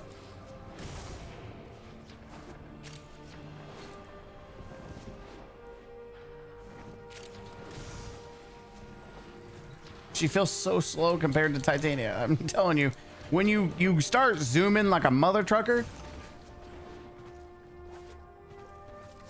Out the window, to the walls, to my sweat coming off my balls. Now we wait 8 seconds.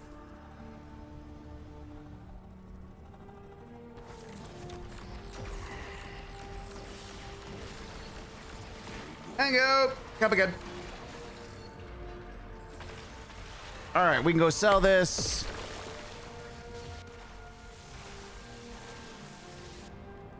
I do need to look at faction rep too. Before I do anything, I need to look at my faction rep. These will feed the fire. These will feed the fire. All right, is there anything I can do? I always like, even though this is going down, I'm feeding the fire. Or just like, I'm just gonna buy shit with it. Thank you. I'm just gonna buy all this. Thank you. I'm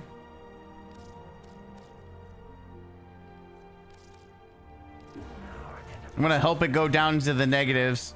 Let's see, what do we got here? We're going down.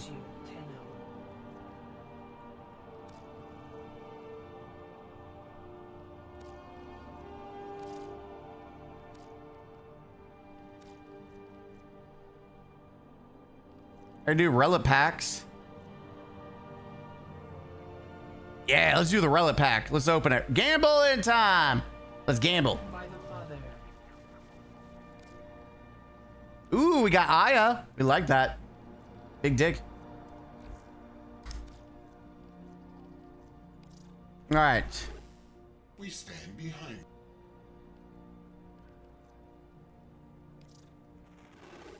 You are on the verge of you have stepped from the path. Tread carefully. Yep. Thank you. You are on the verge of a new truth. Okay. Thank you.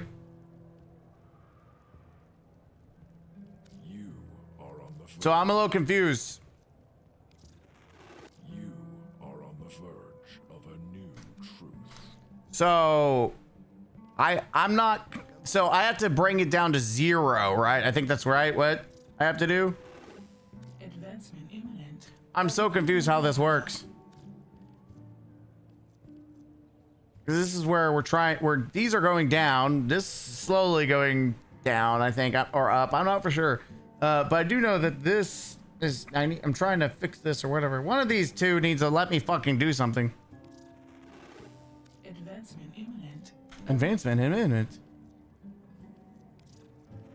You are on the Yeah, fuck me.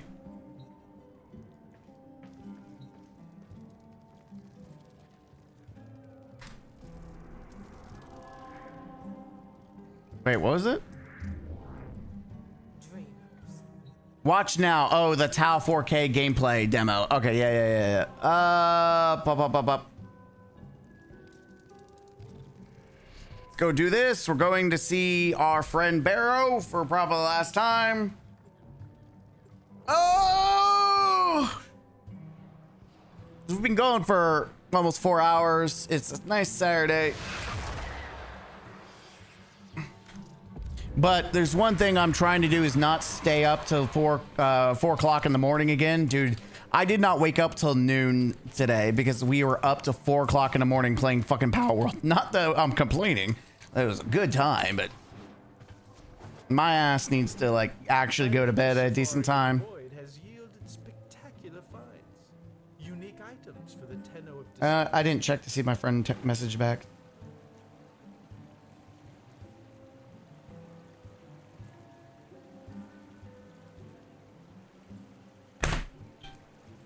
All right. Let's sell some stuff. Sell it. First in will keep. Sell it. I want to actually try to get one last piece to sell that. We're going to sell a full set for plat for that. I'm going to buy the last piece so I can craft these. Same thing with this. Same thing with that. Or I'm going to try to farm for it. Was it? I'm missing something. 100. 45. 45. There was 100 somewhere. There it is. 505. All right, we can buy another one. I can tell you will appreciate what I have today. All right. Back to this. These are min-maxers. The primes. Pistol, I've never had to worry about ammo for. Sniper, I don't use snipers except for one, and it's not that big of a deal. The only time I ever think I ran out of ammo was shotguns. I feel like I do run out with shotguns. Like, it's very noticeable. Everything else is like stabilizers. Who cares? Just learn to fucking aim. Just learn to aim, dumbass. Yeah, so I'm gonna roll with the prime mutation. I think that's worth it. Be sure to visit again when I have new finds. Yeah. I guess this is the meme. This is a meme mod. Eventually, I'll have everything. I will slowly buy everything up because they're not really adding any new ones. So every time he comes up and I see him for now on, I can buy it. But I think I got what I wanted from him, like all the key mods that were like necessary. Of course, he has all like all these other extra things, but like I don't care. Don't care about ornaments or weapons. I've already mastered these. I will probably one day rebuy them so I can have them in my collection, but right now, not necessary. Hey, counselor, hope you're doing well. Hope you given Temple a look at. He's been my main. Well, it's funny that you say that because Nezha has Temple's ability built into it. It's pretty fun. Nezha be rocking out with explosions.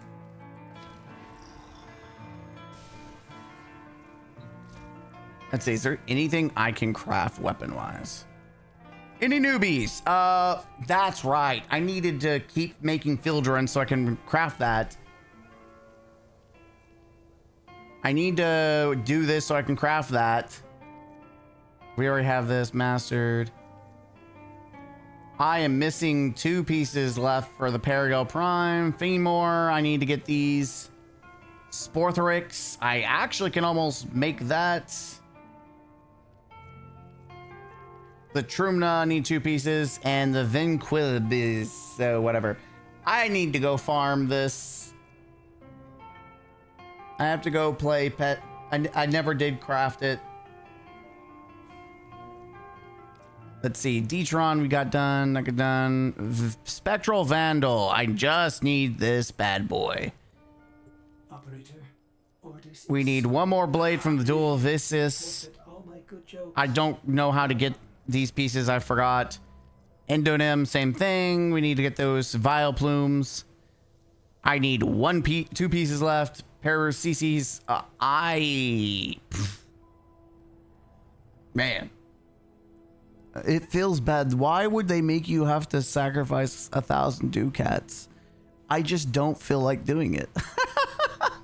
I just really don't feel like giving up 1,000 ducats. I'm greedy. Don't make me do it.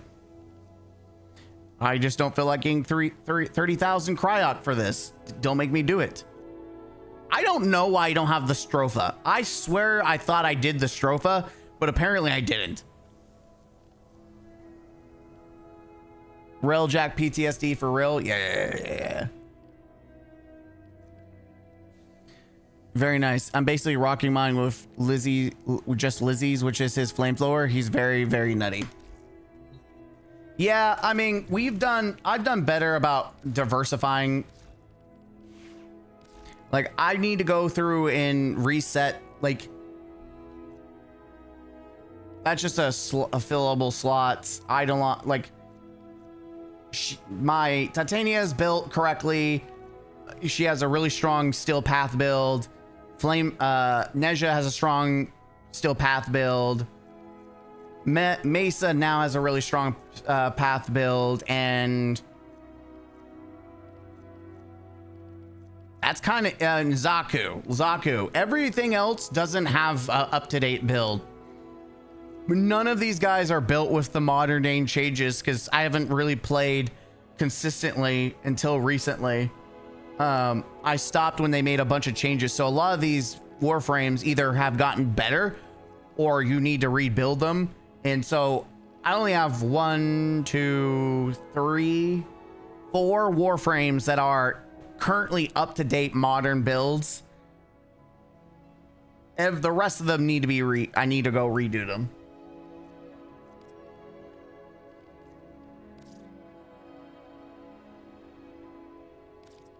I'm just gonna go ahead and just forcibly do this.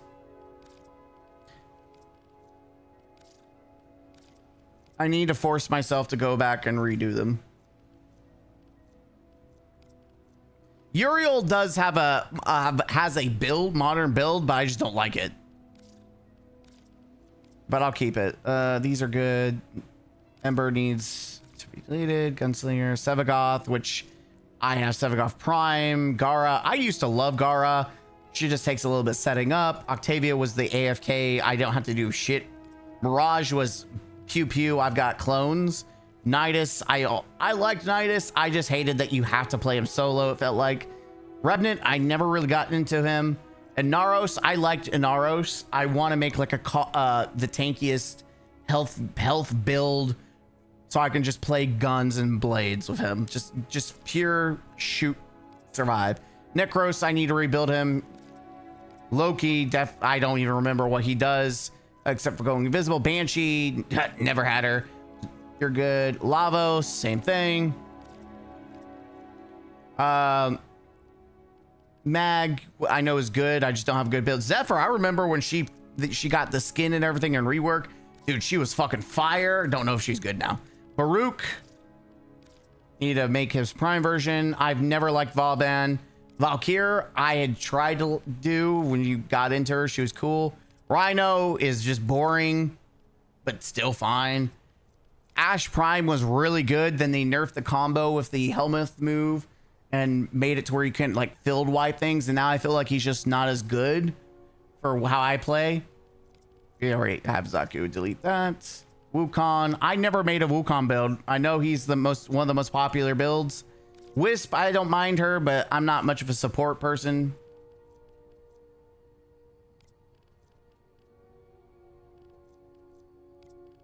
All right, so I'm just gonna change names to Alpha because she is the main. Beta.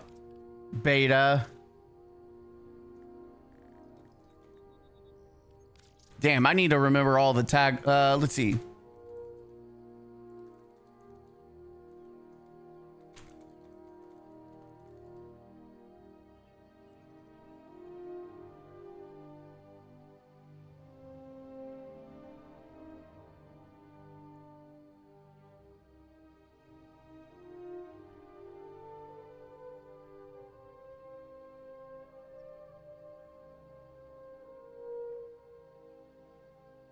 I'm just going. Wait, what?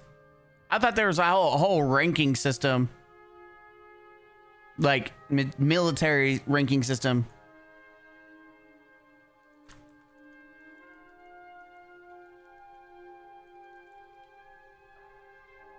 Like there was Echo.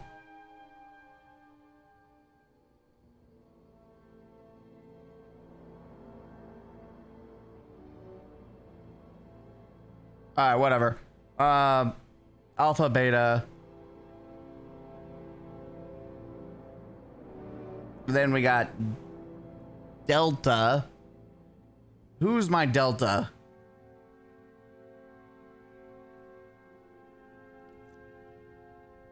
I think it has to be. It has to be, yes. You, wait, not you. You are my Delta.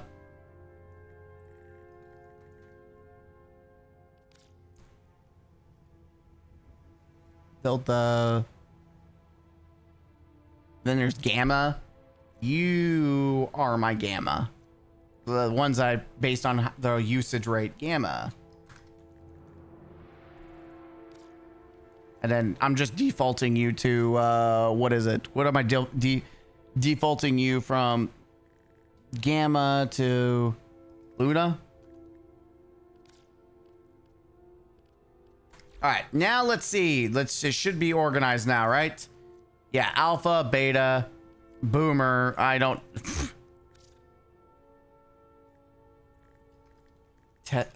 Test XP farming. I use this as a generic. I'm gonna swap things in and out for leveling. These should be actual builds that I play with. I know that this is not the case with all these guys. I need to finish actually finding weapons to attach with them. But this is mostly what this is supposed to be. So, all right, so we got Alpha, Beta, Delta, Gamma, and Luna. These are the main. I don't even use. He's only here by default because I have him crafted. But really, these four are the ones I use the most. And these are the most used right here.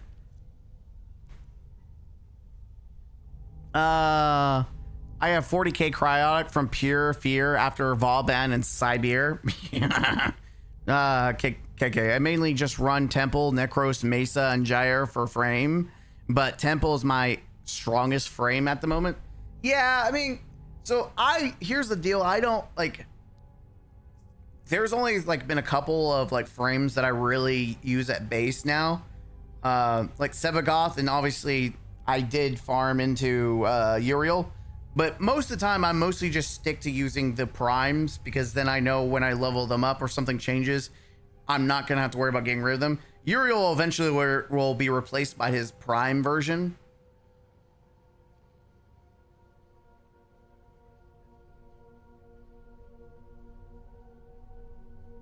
I'm going to call it a night. It's almost 2:30 a.m. and I need some sleep. Well, I'm about to call it 2, Jojo.